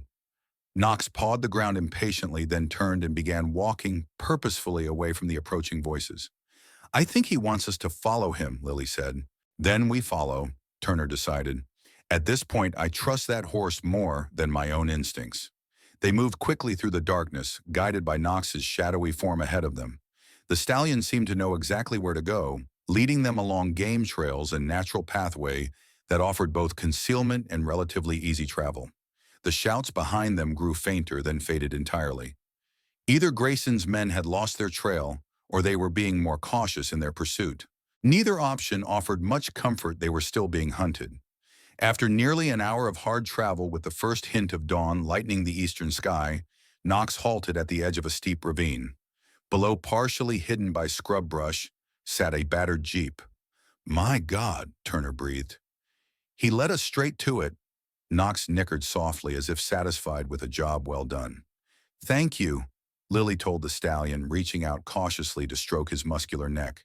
For everything, for helping my mom, and now for helping me. Knox allowed the touch, standing still beneath her hand. His dark eyes reflected the growing light, ancient and knowing. Then with a final soft nicker, he turned and melted back into the pre-dawn shadows, disappearing as completely as if he had never been. Turner helped Lily down the ravine to the jeep. We need to get to town, he said as they climbed in. I have the original hard drive your mother gave me hidden in my office safe. With both sets of evidence, we have enough to expose Grayson completely. You've had evidence all this time. Lily couldn't keep the accusation from her voice. Why haven't you used it? Turner's hands tightened on the steering wheel as he navigated the rough terrain. It wasn't enough on its own. Just suggestive research notes, not the damning proof on that second hard drive. And without Hannah to testify, he shook his head. I've been trying to gather more to build a case Grayson couldn't wiggle out of. Your mother was right about how dangerous his research is, Lily. Sound waves that can control human behavior. It's a weapon more insidious than anything we've seen before. Mom's last journal entry said she was leaving Echo Ridge to get help, Lily said. What happened to her, Dr. Turner? Is she alive? Turner was silent for a long moment, focusing on guiding the jeep up a particularly steep incline. When he finally spoke, his voice was heavy with regret. I don't know, Lily. I truly don't. She told me she had a contact in the FBI, someone who could take our evidence and launch a federal investigation beyond Grayson's influence. She was supposed to meet them at a rendezvous point the day after she disappeared. He paused. She never arrived. Do you think Grayson got to her first? It's possible, or she could have genuinely gotten lost. The weather turned bad that night, unexpectedly bad. Almost as if what? Lily pressed. As if someone had predicted it, Turner finished reluctantly. Part of Grayson's research involves atmospheric sound wave manipulation. In theory, it could influence weather patterns on a small localized scale. The implications were chilling. Had Grayson somehow engineered the storm that coincided with Hannah's disappearance? Was that level of control even possible? As the jeep crested a ridge, the eastern sky blazed with the first true light of dawn. In the distance, Echo Ridge town was visible, still asleep in the valley below. To the west, dark clouds gathered ominously, another storm brewing out of season and unexpected. We need to hurry, Turner said, eyeing the approaching weather. Get to my office, retrieve the evidence, then get it all to my FBI contact. Lily nodded, clutching her pack with her mother's journals close to her chest. After 3 years of uncertainty, she was finally closing in on the truth about what had happened to Hannah Hayes. But something still nagged at her. Something from her mother's journals that didn't quite fit. Her mother had trusted Knox implicitly, had spoken of the stallion as if he possessed almost human understanding. And Lily's own experiences over the past 24 hours seemed to confirm that extraordinary bond. But why? What made this particular wild horse so special? What did he know that they didn't? As if summoned by her thoughts, a flash of movement caught Lily's eye on a parallel ridge. A black stallion galloping along the ridgeline, silhouetted against the dawn sky, moving with impossible speed in the same direction they were heading. Knox was racing them to town, but why the same thought seemed to occur to Turner, whose expression shifted from determination to concern. "Something's wrong," he muttered. "Knox never approaches the town boundary. Never." The Jeep rounded a bend, bringing the road ahead into view and revealing the reason for Knox's alarm. Blocking the only access road into Echo Ridge was a police barricade. Sheriff Miller's SUV was parked sideways across the road, lights flashing. And standing beside it, speaking intently to the sheriff, was Victor Grayson. Turner hit the brakes, bringing the Jeep to a skidding halt on the gravel road. "Damn it," he swore softly. "They've cut us off." "Can we go around?" Lily asked, panic rising in her throat. "Not in the Jeep. The terrain's too rough." Turner was already throwing the vehicle into reverse. "We'll have to find another way." Before he could complete the turn, however, another vehicle appeared behind them, a black SUV with the Grayson Research logo emblazoned on its side. They were trapped. "Run," Turner told Lily, his voice tight with urgency. "Take the journals and run. I'll create a distraction. But no arguments." Turner reached into the glove compartment and pulled out a small device. "This is a satellite tracker. My FBI contact monitors it. Get somewhere safe and activate it. Help will come." He pressed the device into Lily's hand just as the Grayson security team emerged from the SUV, behind them weapons visible at their sides. Sheriff Miller and his deputies were approaching from the front, with Grayson maintaining a cautious distance behind them. "Dr. Turner," Sheriff Miller called, his expression troubled, "please step out of the vehicle. You too, Lily. No one wants this situation to escalate." Turner opened his door slowly, keeping his hands visible. "Run," he whispered again to Lily. "As soon as I create an opening. Don't look back." Before Lily could respond, a new sound cut through the tense standoff, the thundering of hooves. Knox appeared at the top of the ridge beside the road, rearing dramatically against the sky, an equine silhouette straight from legend. The stallion's challenging neigh echoed across the valley, drawing all eyes upward. And in that moment of distraction, chaos erupted. Turner lunged from the Jeep toward the nearest deputy, creating a confused scuffle. Sheriff Miller shouted orders that were lost in the commotion, and Knox charged down the hillside directly toward the barricade, sending the assembled officers diving for cover. "Now, Lily," Turner yelled. "Go!" With the tracker clutched in one hand and her pack in the other, Lily sprinted away from the road, using the confusion to disappear into the scrub brush that flanked the valley. Behind her, she heard engines, revving shouts, the continued thunder of Knox's hooves. She didn't look back. Couldn't afford to. Instead, she focused on putting as much distance as possible between herself and her pursuers, trusting that Turner and Knox had created enough chaos to give her a head start. The storm clouds were advancing rapidly now, the air growing heavy with impending rain. Perfect weather for concealment, but also for getting hopelessly lost in increasingly hazardous conditions. Lily needed shelter, and soon. As she crested a small rise, a familiar silhouette awaited her. Not Knox this time, but the small buckskin foal R09. It stood watching her approach, then turned and began trotting purposefully toward a stand of trees in the near distance. Another guide, another piece of her mother's elaborate contingency plan. At this point, Lily was beyond questioning the extraordinary behavior of these horses. She followed R09 without hesitation. The foal led her to the tree line just as the first heavy raindrops began to fall. Within minutes, the gentle shower had become a deluge, reducing visibility to mere yards. Perfect cover for escape if she didn't drown or get struck by lightning first. R09 seemed undeterred by the downpour, continuing to lead Lily deeper into the trees until they reached a small structure half hidden by vegetation, an old line shack used by rangers or researchers, long abandoned, judging by its weathered appearance. Inside was dry if dusty, with a single room containing a bare cot, a small table, and a wood stove. R09 remained at the doorway, unwilling to enter the human structure, but clearly intending for Lily to take shelter there. "Thank you," Lily told the foal. "You should find cover too." As if understanding, R09 retreated to a natural overhang formed by rocks nearby, sheltered from the worst of the deluge, while maintaining clear sight of the line shack. Alone now, Lily assessed her situation. She was lost in the wilderness during a violent storm pursued by a powerful man with seemingly unlimited resources, with only a satellite tracker and her wits to rely on. Her mother's journals confirmed the danger Grayson posed but offered no clear path forward or definitive answer about Hannah's fate. And yet, for the first time since her mother's disappearance, Lily felt something like hope. Hannah hadn't abandoned them. She had been protecting them. And she had left an extraordinary network of allies, not just Turner, but Knox and even R09 to help Lily uncover the truth. As thunder crashed overhead and rain lashed against the shack's tin roof, Lily examined the satellite tracker Turner had given her. It was simple in design, a small black device with a single red button protected by a plastic cover. Emergency use, only clearly. Did activating it now constitute an emergency? Would Turner's FBI contact respond quickly enough to matter? And could she trust this unknown entity any more than she could trust Turner himself?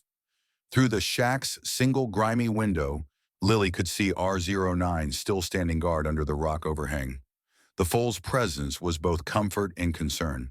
Comfort in not being entirely alone. Concern that the tracker Grayson had implanted might still be functioning despite the storm. As if responding to her thoughts, R09 suddenly tensed, head high, ears pricked toward the forest. Something or someone was approaching.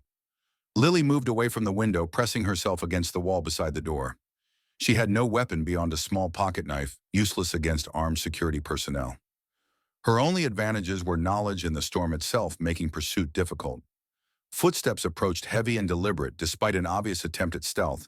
One person moving slowly through the downpour. Lily held her breath, willing herself to become invisible. The door creaked open, letting in a gust of wind and rain, and a tall figure in a dripping poncho. Victor Grayson himself, looking nothing like the polished businessman from town meetings. This Grayson was mud-splattered and grim, with a coldness in his eyes that confirmed every suspicion Hannah's journals had raised. He hadn't seen Lily yet, his attention focused on scanning the small space. She remained perfectly still, hoping against hope that he would conclude the shack was empty and move on. But R09 chose that moment to nicker softly from outside, drawing Grayson's attention, and in turning toward the sound, he caught sight of Lily in his peripheral vision. For a long moment, they stared at each other in silence. Then Grayson's face twisted into something that might have been intended as a smile, but resembled nothing so much as a predator's assessment of prey. "Lily Hayes," he said, his voice eerily calm above the storm's fury. "You've led me on quite a chase." He removed the poncho, revealing a sidearm holstered at his hip. "I believe you have something that belongs to me." "Nothing here belongs to you," Lily replied, fighting to keep her voice steady. "Not the evidence, not R09, and certainly not Echo Ridge." Brave words from a child who understands nothing about the real world. Grayson took a step closer. "Your mother had the same misplaced idealism. Look where it got her." The casual cruelty in his tone sparked something in Lily, not fear, but anger. White-hot, clarifying anger. "What did you do to her?" she demanded. "Where is my mother?" Grayson's expression shifted to something like genuine regret. "Hannah Hayes was a brilliant researcher who made very poor choices. I offered her partnership, recognition, wealth, everything a scientist could want. Instead, she chose to steal my research and threaten my life's work. You were developing weapons mind control through sound waves. I was developing tools for a better, more orderly world." Grayson corrected his voice, taking on the cadence of a practiced speech. "Imagine a world without riots, without civil unrest, where peace could be maintained not through brutal force, but through harmonic guidance.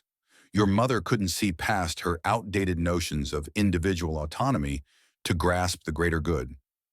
"That's not peace," Lily said quietly. "That's control, and it's wrong." Grayson sighed as if disappointed by her lack of vision.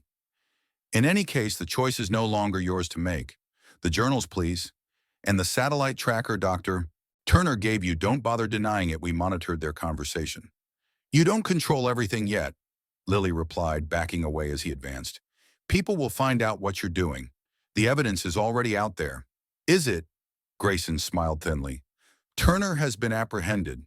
Your grandmother believes you've run away after the trauma of learning the truth about your mother's collaboration with me. Sheriff Miller is focused on finding a missing child in a dangerous storm, not investigating corporate research. Who exactly is going to expose anything? Outside, the storm reached a new intensity wind, howling around the small shack, rain pounding against the roof like bullets. R09 had disappeared from sight, perhaps frightened away by Grayson's arrival. Lily was truly alone now. The hard drive. Grayson continued his patience, visibly thinning. Where is it, the one Hannah hid at the spring? I don't have it, Lily answered truthfully. It's still hidden. Then you'll take me to it, now. Grayson reached for his sidearm, not quite drawing it, but making its presence known. This has gone on long enough. A new sound cut through the storm's cacophony, a high piercing neigh that seemed to vibrate through Lily's very bones. Not a normal horse's call, but something else entirely, a sound that made Grayson flinch visibly, his hand freezing on his weapon. No, he whispered, a flicker of genuine fear crossing his face. That's not possible. The frequency barriers should prevent. The door burst open, torn from its hinges by a force beyond mere wind. And there, silhouetted against the storm-tossed sky, stood Knox. Water streamed from his midnight coat, his eyes reflecting the lightning in flashes of primal fury. Behind him, barely visible through the rain, stood more horses, not just his herd but others. Dozens of them. A united front of wild spirits surrounding the small shack. Grayson stumbled backward, genuine terror replacing his confident demeanor. The barrier was supposed to keep them out, he muttered seemingly to himself. The sound fence was perfect. Knox took a step into the shack, his massive frame filling the doorway. He tossed his head once, an imperious command directed not at Lily, but at Grayson. Understanding dawned on Lily with shocking clarity. Her mother's cryptic journal entries about Knox's special nature, about the old legends of the Echo Ridge natives. The stallion wasn't just intelligent, he was something more. Something Grayson had been trying to control or eliminate with his sound research. The sound doesn't work on him, does it? Lily realized aloud. That's why you're so obsessed with Knox. He's immune to your control. Grayson didn't answer, his attention fixed on the advancing stallion.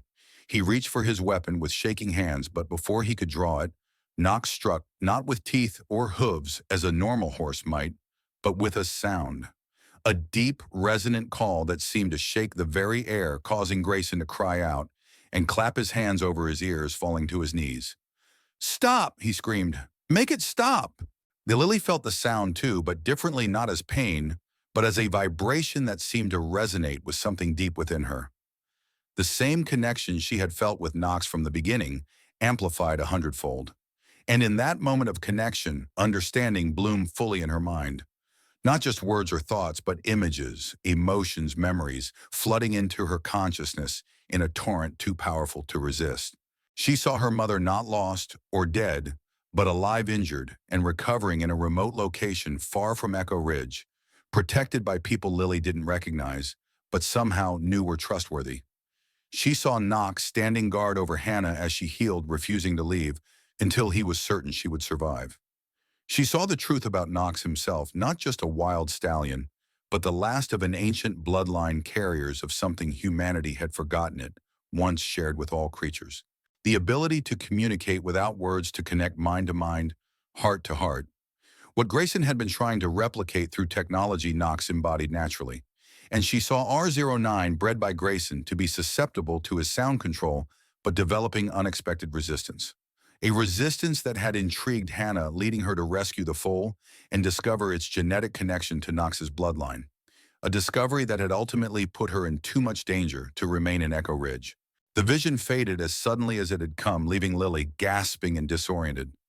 Grayson remained on his knees, hands still covering his ears, though Knox had fallen silent. Outside, the storm was subsiding, the unnatural ferocity fading to a normal rainfall. She's alive, Lily whispered, tears streaming down her face. My mother is alive. Grayson looked up, his composure, shattered fear and confusion warring in his expression. What are you talking about? What just happened? Knox took another step forward, positioning himself between Lily and Grayson. The message was unmistakable, the confrontation was over.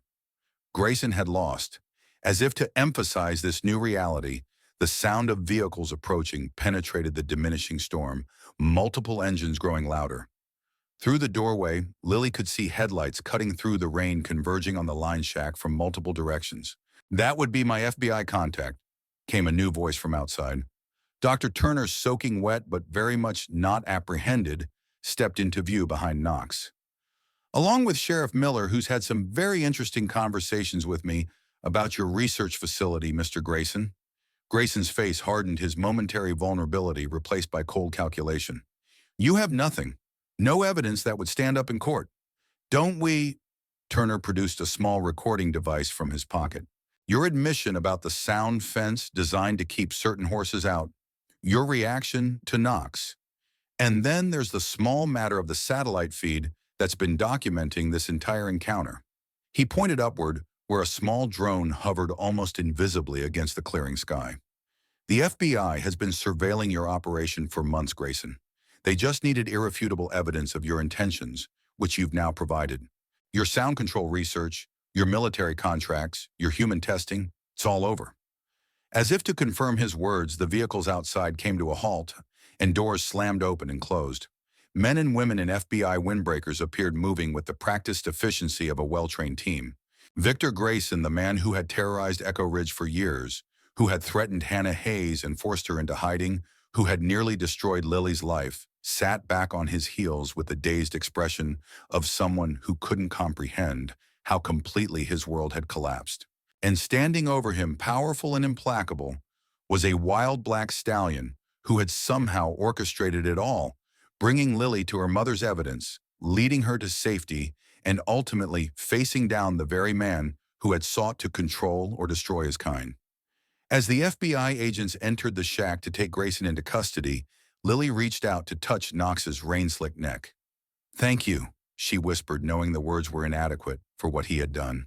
The stallion turned his dark, ancient eyes to her, and for a brief moment Lily felt that connection again. Not the overwhelming vision from before, but a gentle acknowledgement, a shared understanding that transcended the supposed boundaries between human and animal. Outside, the storm had passed completely, leaving behind a washed-clean world glittering in sudden sunlight. And on the ridge beyond the shack, visible now in the clearing, weather stood a figure Lily had never expected to see again. A woman with wind-tousled hair, the same shade as Lily's own, watching from a distance with a familiar stance that sent Lily's heart into her throat. "Mom," she whispered. Knox nickered softly, confirming what Lily already knew with bone-deep certainty. Hannah Hayes had come home. As FBI agents led Grayson away in handcuffs, as Dr. Turner explained the years-long operation to build a case against Grayson's illegal research, as Sheriff Miller radioed Eleanor with the news that Lily was safe, all Lily could see was the woman on the ridge, arms outstretched in welcome. And all she could hear was Knox's gentle nicker urging her forward, toward reunion, toward healing, toward a future where the bond between humans and the wild world might be understood anew. Lily began to run. Lily's feet barely touched the ground as she ran toward the ridge where her mother stood. 3 years of absence, of wondering, of grieving, all dissolved in the overwhelming need to close the distance between them. Hannah Hayes came down the slope to meet her daughter, moving with a slight limp that hadn't been there before, but with the same purposeful grace Lily remembered. Her mother's face was thinner, more weathered by sun and wind, her dark hair streaked with premature silver. But her eyes, those amber eyes so like Lily's own, remained unchanged, bright with intelligence, and now swimming with tears. They met at the bottom of the ridge, colliding in an embrace so fierce it nearly toppled them both. Lily buried her face in her mother's shoulder, inhaling the familiar scent of sage and pine that had always clung to Hannah's clothes, the scent of wild places. "Lily," Hannah whispered, her voice breaking, "my brave, brilliant girl." Words failed Lily entirely. She clung to her mother body, shaking with sobs she couldn't control. 3 years of contained grief poured out all at once, leaving her gasping and weak in her mother's arms. "I'm so sorry," Hannah murmured, stroking Lily's hair. "So sorry for leaving you, for not finding a way to let you know I was alive." "Why?" Lily finally managed the single word containing a universe of questions. Hannah pulled back slightly, framing Lily's face with gentle hands. "It's a long story, sweetheart. One I'll tell you completely. But the simplest truth is that staying away was the only way to keep you and Eleanor safe while we gathered enough evidence against Grayson. We, the FBI's Environmental Crimes Division, had been watching Grayson for years, came Dr. Turner's voice as he approached. Hannah contacted them after discovering the true nature of his research. Hannah nodded. Michael was my inside source. When Grayson threatened you, I knew I had to disappear to make him believe I was no longer a threat while I worked with the federal investigators. But the storm, Lily said, struggling to understand. Everyone thought you were lost, that you died out there. The storm was unexpected but convenient. Hannah's expression darkened. Though later we discovered evidence that Grayson might have influenced the weather patterns that night using his sound technology, I was injured trying to reach the rendezvous point, a bad fall down a ravine that left me with this. She gestured to her leg. By the time I was found by the FBI team, the search parties had already been looking for days. Grayson was watching them, watching Eleanor, watching you. He would have hurt you to get to your mother, Turner added quietly. Hannah made the hardest choice possible to stay missing until we could bring Grayson down for good. Shuriken. Lily absorbed this, her emotions a chaotic swirl. Relief that her mother was alive warred with lingering hurt at the deception, no matter how necessary it had been. Grandma doesn't know, she asked, already certain of the answer. Hannah shook her head, pain evident in her eyes. Only a handful of FBI agents, Michael, and her gaze shifted to something behind Lily and Knox. So Lily turned to see the black stallion standing a short distance away, watching their reunion with those ancient knowing eyes. R09 had appeared as well, staying close to Knox's side, but watching Lily with obvious recognition. He found me after my fall, Hannah explained, her voice softening. Stayed with me, kept predators away until help arrived. Somehow he knew. Turner shook his head in wonder. I've worked with horses my entire career, and I've never seen anything like Knox. The connection he forms, the apparent understanding he demonstrates, it defies conventional explanation. The Echo Ridge natives have stories, Hannah said, about spirit horses that could bridge the gap between the human world and the wild one. Messengers that could understand human thought and speech. She smiled faintly. I used to consider those just beautiful myths. Now I'm not so sure. The sound of approaching vehicles drew their attention. The FBI team had secured Grayson and was preparing to transport him for processing. One agent, a tall woman with a no-nonsense demeanor, broke away from the group and approached them. Agent Reyes. Hannah greeted her with obvious respect. Dr. Hayes. Agent Reyes nodded, then turned to Lily. You must be Lily. Your mother has told us a lot about you. That was some impressive wilderness survival work you did out there.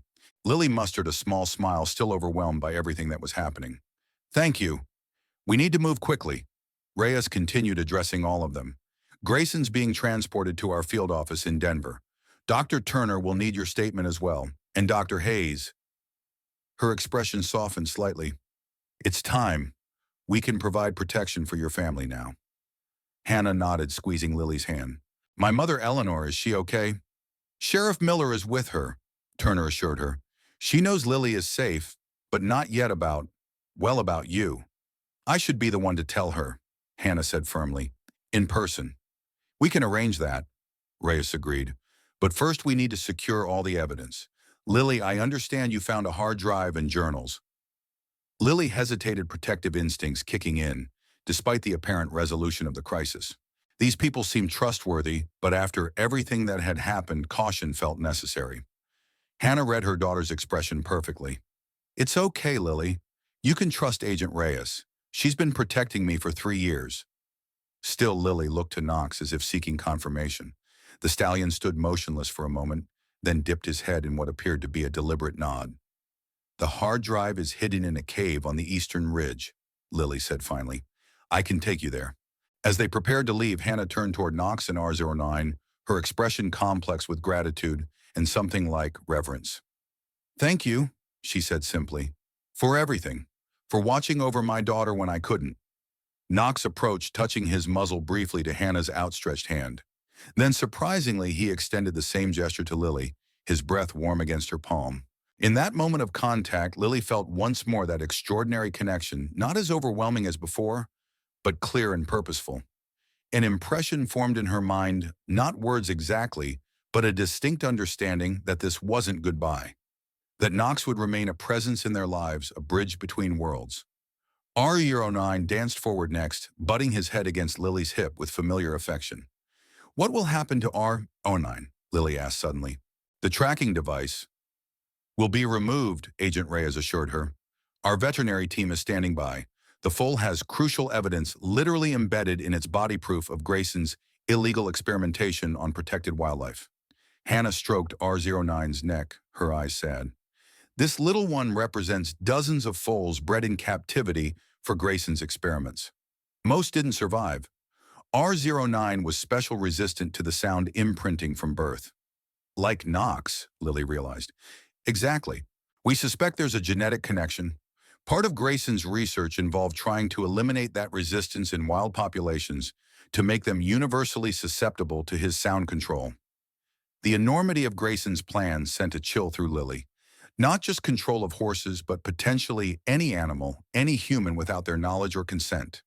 A weapon disguised as conservation technology. It's over now, Hannah said firmly, reading Lily's expression. Grayson's research will be dismantled, his facilities shut down, and the wild herds of Echo Ridge will remain free. As if understanding her words, Knox tossed his proud head, then turned and cantered away with fluid grace, disappearing over the ridge. R09 hesitated, looking back at Lily with obvious conflict. Go, Lily encouraged softly. We'll see each other again, I promise. With a final nicker, the buckskin foal wheeled and followed Knox, its pale coat flashing in the sunlight, before vanishing into the wilderness. The journey back to civilization felt surreal. Lily sat beside her mother in one of the FBI vehicles, their hands tightly clasped as if afraid the connection might somehow break again. They spoke little during the drive, both overwhelmed by the magnitude of their reunion and the changes 3 years had wrought. You're taller, Hannah said at one point with a catch in her voice. And your face, you look so much older. 3 years is a long time, Lily replied, unable to keep a hint of reproach from her tone. Hannah's grip tightened. Too long. I've missed so much. Your first day of middle school, your science fair projects, your birthdays. You're here now, Lily said after a moment. That's what matters. They retrieved the hard drive from Lily's hiding place, then continued toward Echo Ridge. As they approached the town limits, Hannah grew visibly tense, her composure cracking slightly at the prospect of returning to the life she had been forced to abandon. Eleanor's going to be so angry with me, she whispered. She'll be too happy to be angry. Lily assured her, though privately she wasn't entirely certain. Her grandmother had weathered Hannah's disappearance with stoic resilience, but the revelation that her daughter had been alive all this time had chosen to stay away, that would be a different kind of hurt to process. The Hayes Equine Rehabilitation Center came into view, its weathered buildings, familiar and welcoming, despite the drama that had unfolded over the past 24 hours. Sheriff Miller's vehicle was parked in the yard alongside an unfamiliar sedan that presumably belonged to FBI personnel already on site. Hannah took a deep breath as their car stopped. Ready? She asked Lily, though it was clear the question was aimed at herself as well. Lily nodded, summoning a reassuring smile. Together.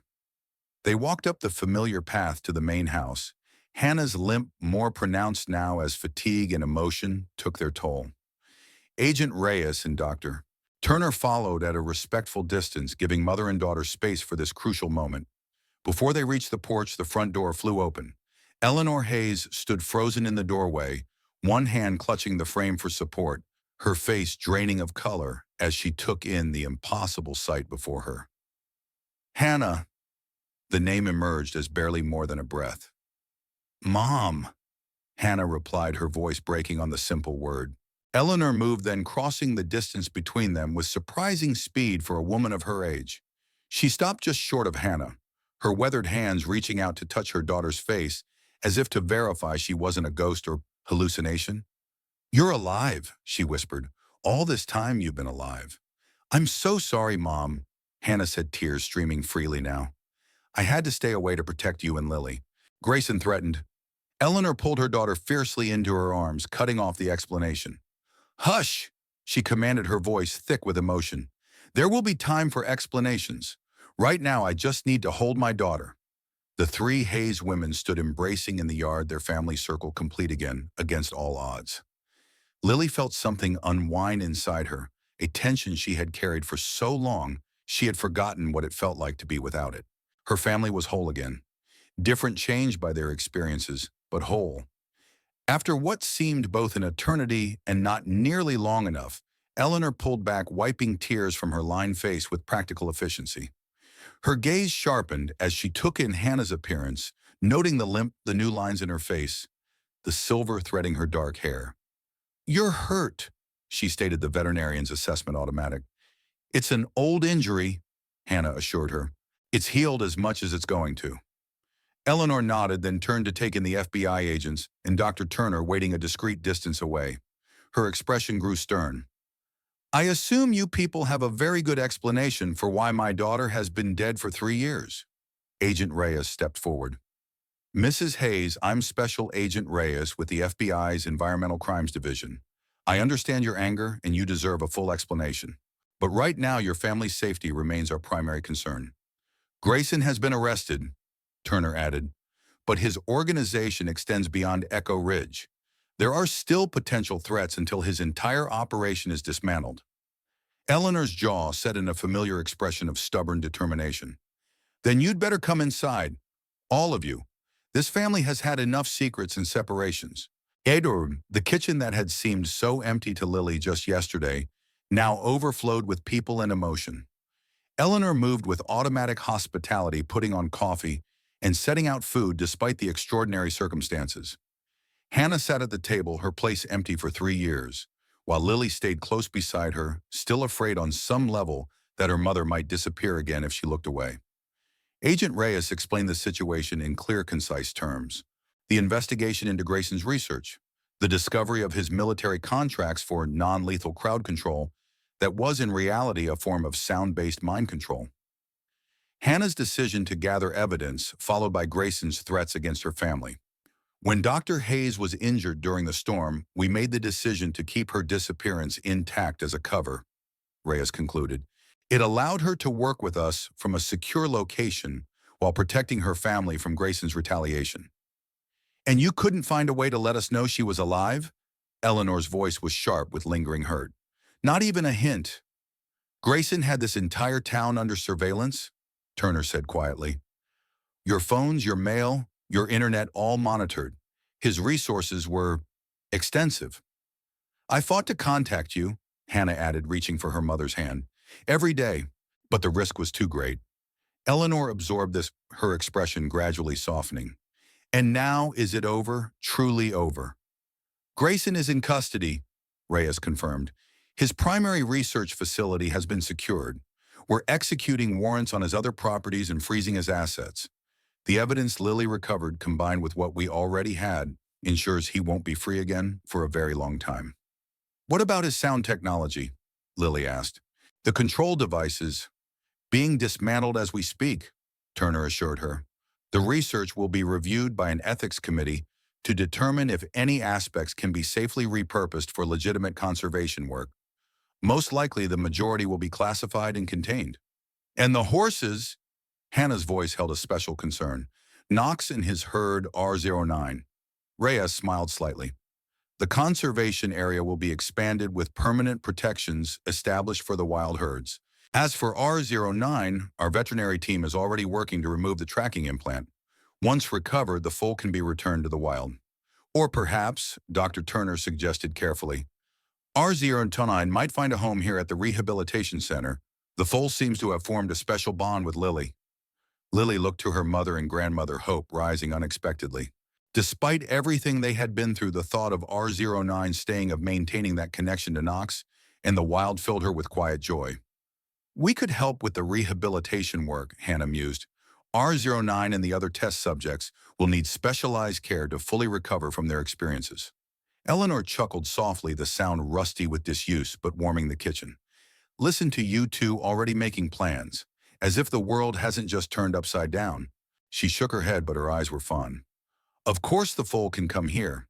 This center has always been about healing for horses and humans alike." That evening, after the FBI team had departed with promises of continued protection and support, After Dr. Turner had gone to provide his formal statement, the Hayes women sat together on the porch swing, watching the sunset paint the distant mountains in shades of gold and purple. Eleanor had insisted Hannah take her old room back, had fussed over her injured leg and thinned frame with 3 years of pent-up mothering. Hannah had submitted to it all with patient grace, understanding the care for what it truly was, Eleanor's way of reclaiming her role of healing the wound of absence. "What happens now?" Lily asked into the comfortable silence. "With us, I mean." Hannah considered this, her arm around Lily's shoulders. "We heal. We rebuild. It won't be easy. 3 years is a long time. We've all changed, but the foundation is still strong. The rehabilitation center will need work," Eleanor observed practically. "Business has been down with just me running things." "We'll build it back," Hannah said confidently. "Better than before? I've had a lot of time to think about new approaches to rehabilitation work, especially for horses with psychological trauma, like Grayson's test subjects." "And school," Lily ventured. "I've missed nearly a week." Hannah laughed softly.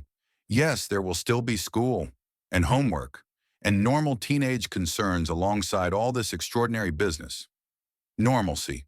The concept seemed both foreign and desperately welcome after the intensity of the past days. Lily tried to imagine returning to classrooms and textbooks after communicating with wild horses and outrunning armed security teams. After finding her mother alive against all odds and witnessing the arrest of a man who had nearly destroyed their lives.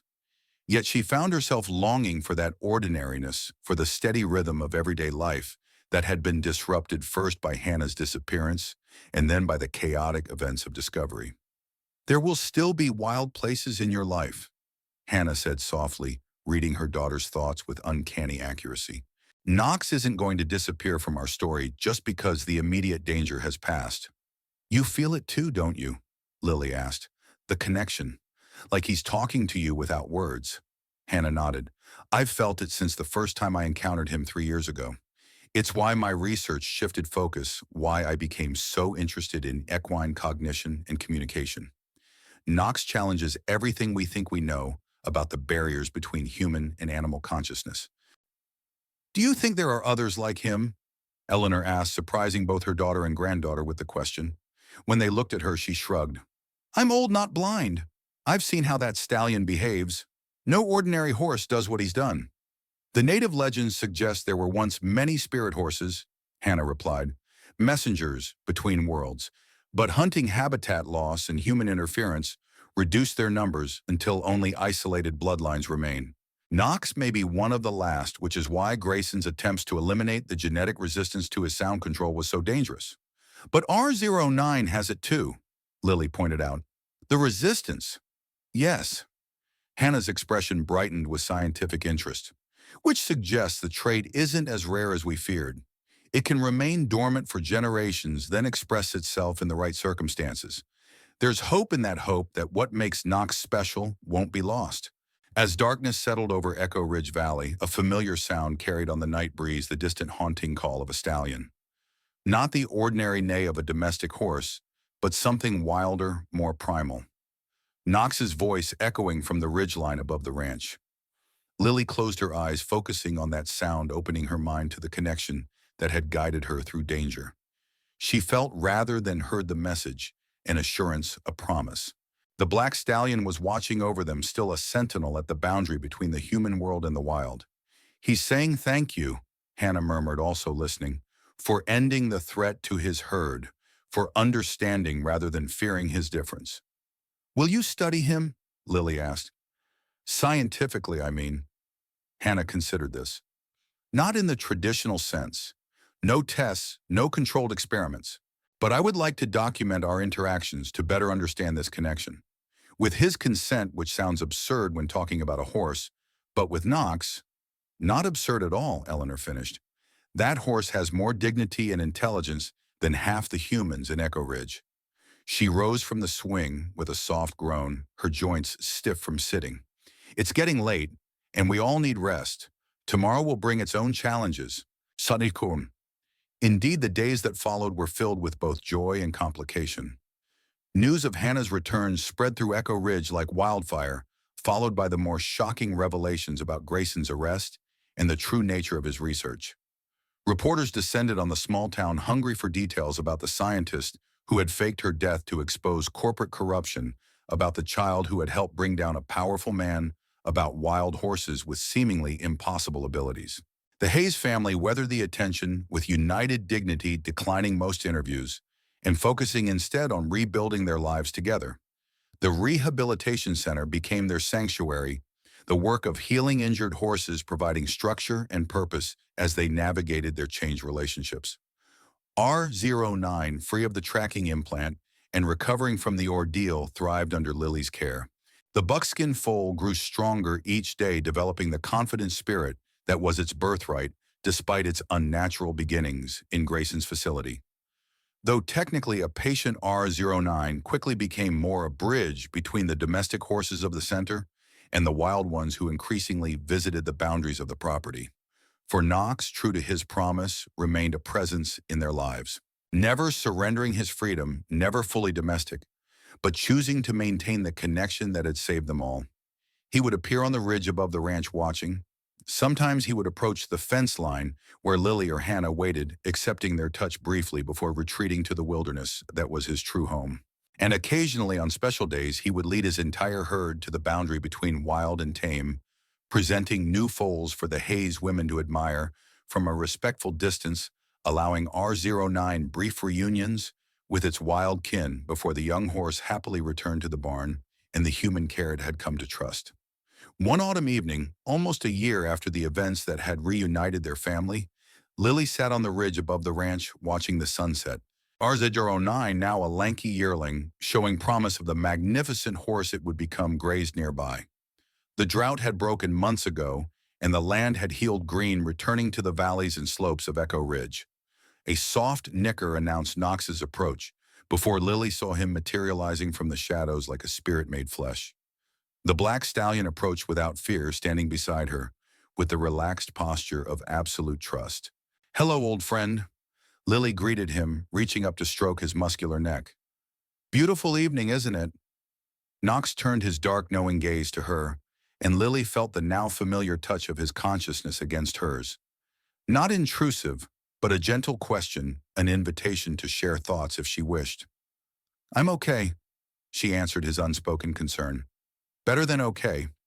Mom's book about sound communication in wild horses is almost finished. Grandma's arthritis is better with the new treatment. The rehabilitation center has more patients than we can handle." She smiled up at him. "Life is good." The stallion's satisfaction was a warm presence in her mind. He lowered his head to nuzzle her shoulder briefly, then turned his attention to R09, who had approached cautiously. The yearling still maintained a healthy respect for the herd leader, despite their more domesticated relationship.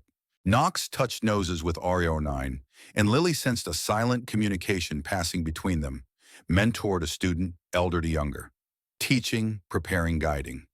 Just as Hannah did for Lily, passing down knowledge and wisdom from one generation to the next. "Will it always be like this?" Lily asked Knox. "This connection?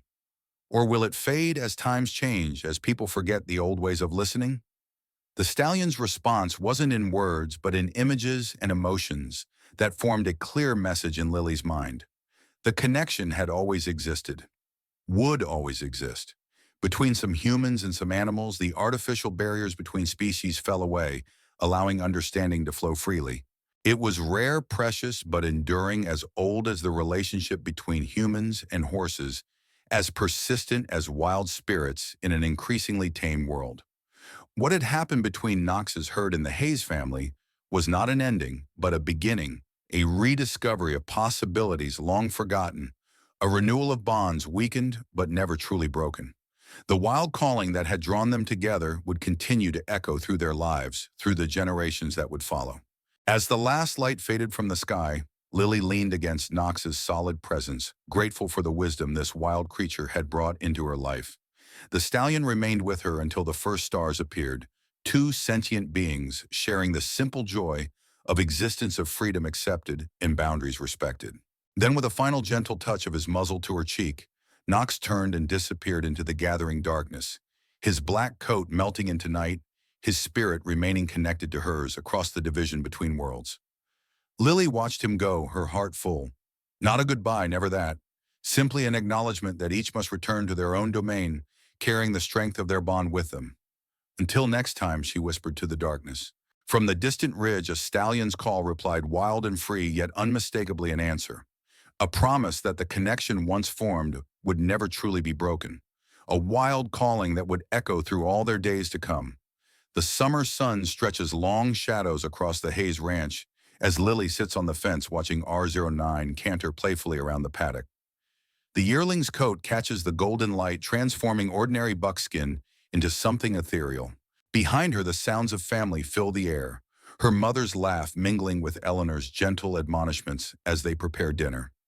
Sounds Lily had once believed she would never hear again. She runs her fingers over the scar on her palm, earned during her desperate flight through the wilderness. A permanent reminder of what was nearly lost, what was painfully found, what was irrevocably changed. At the edge of the property where tamed land surrenders to wild Knox appears. He stands motionless, a sentinel between worlds, his dark eyes reflecting wisdom no human language could capture. He doesn't approach, doesn't need to. The connection hums between them like a plucked string. Lily raises her hand in silent acknowledgement. 3 years of absence taught her the weight of presence, how some bonds strengthen in separation, how some connections transcend the physical. As twilight deepens, Knox turns toward the mountains, his silhouette dissolving into the gathering darkness. Not gone, just beyond sight. Like some truths, like some loves. How strange, Lily thinks, watching the space where he had been, that sometimes the wildest calling comes from the quietest voice within us.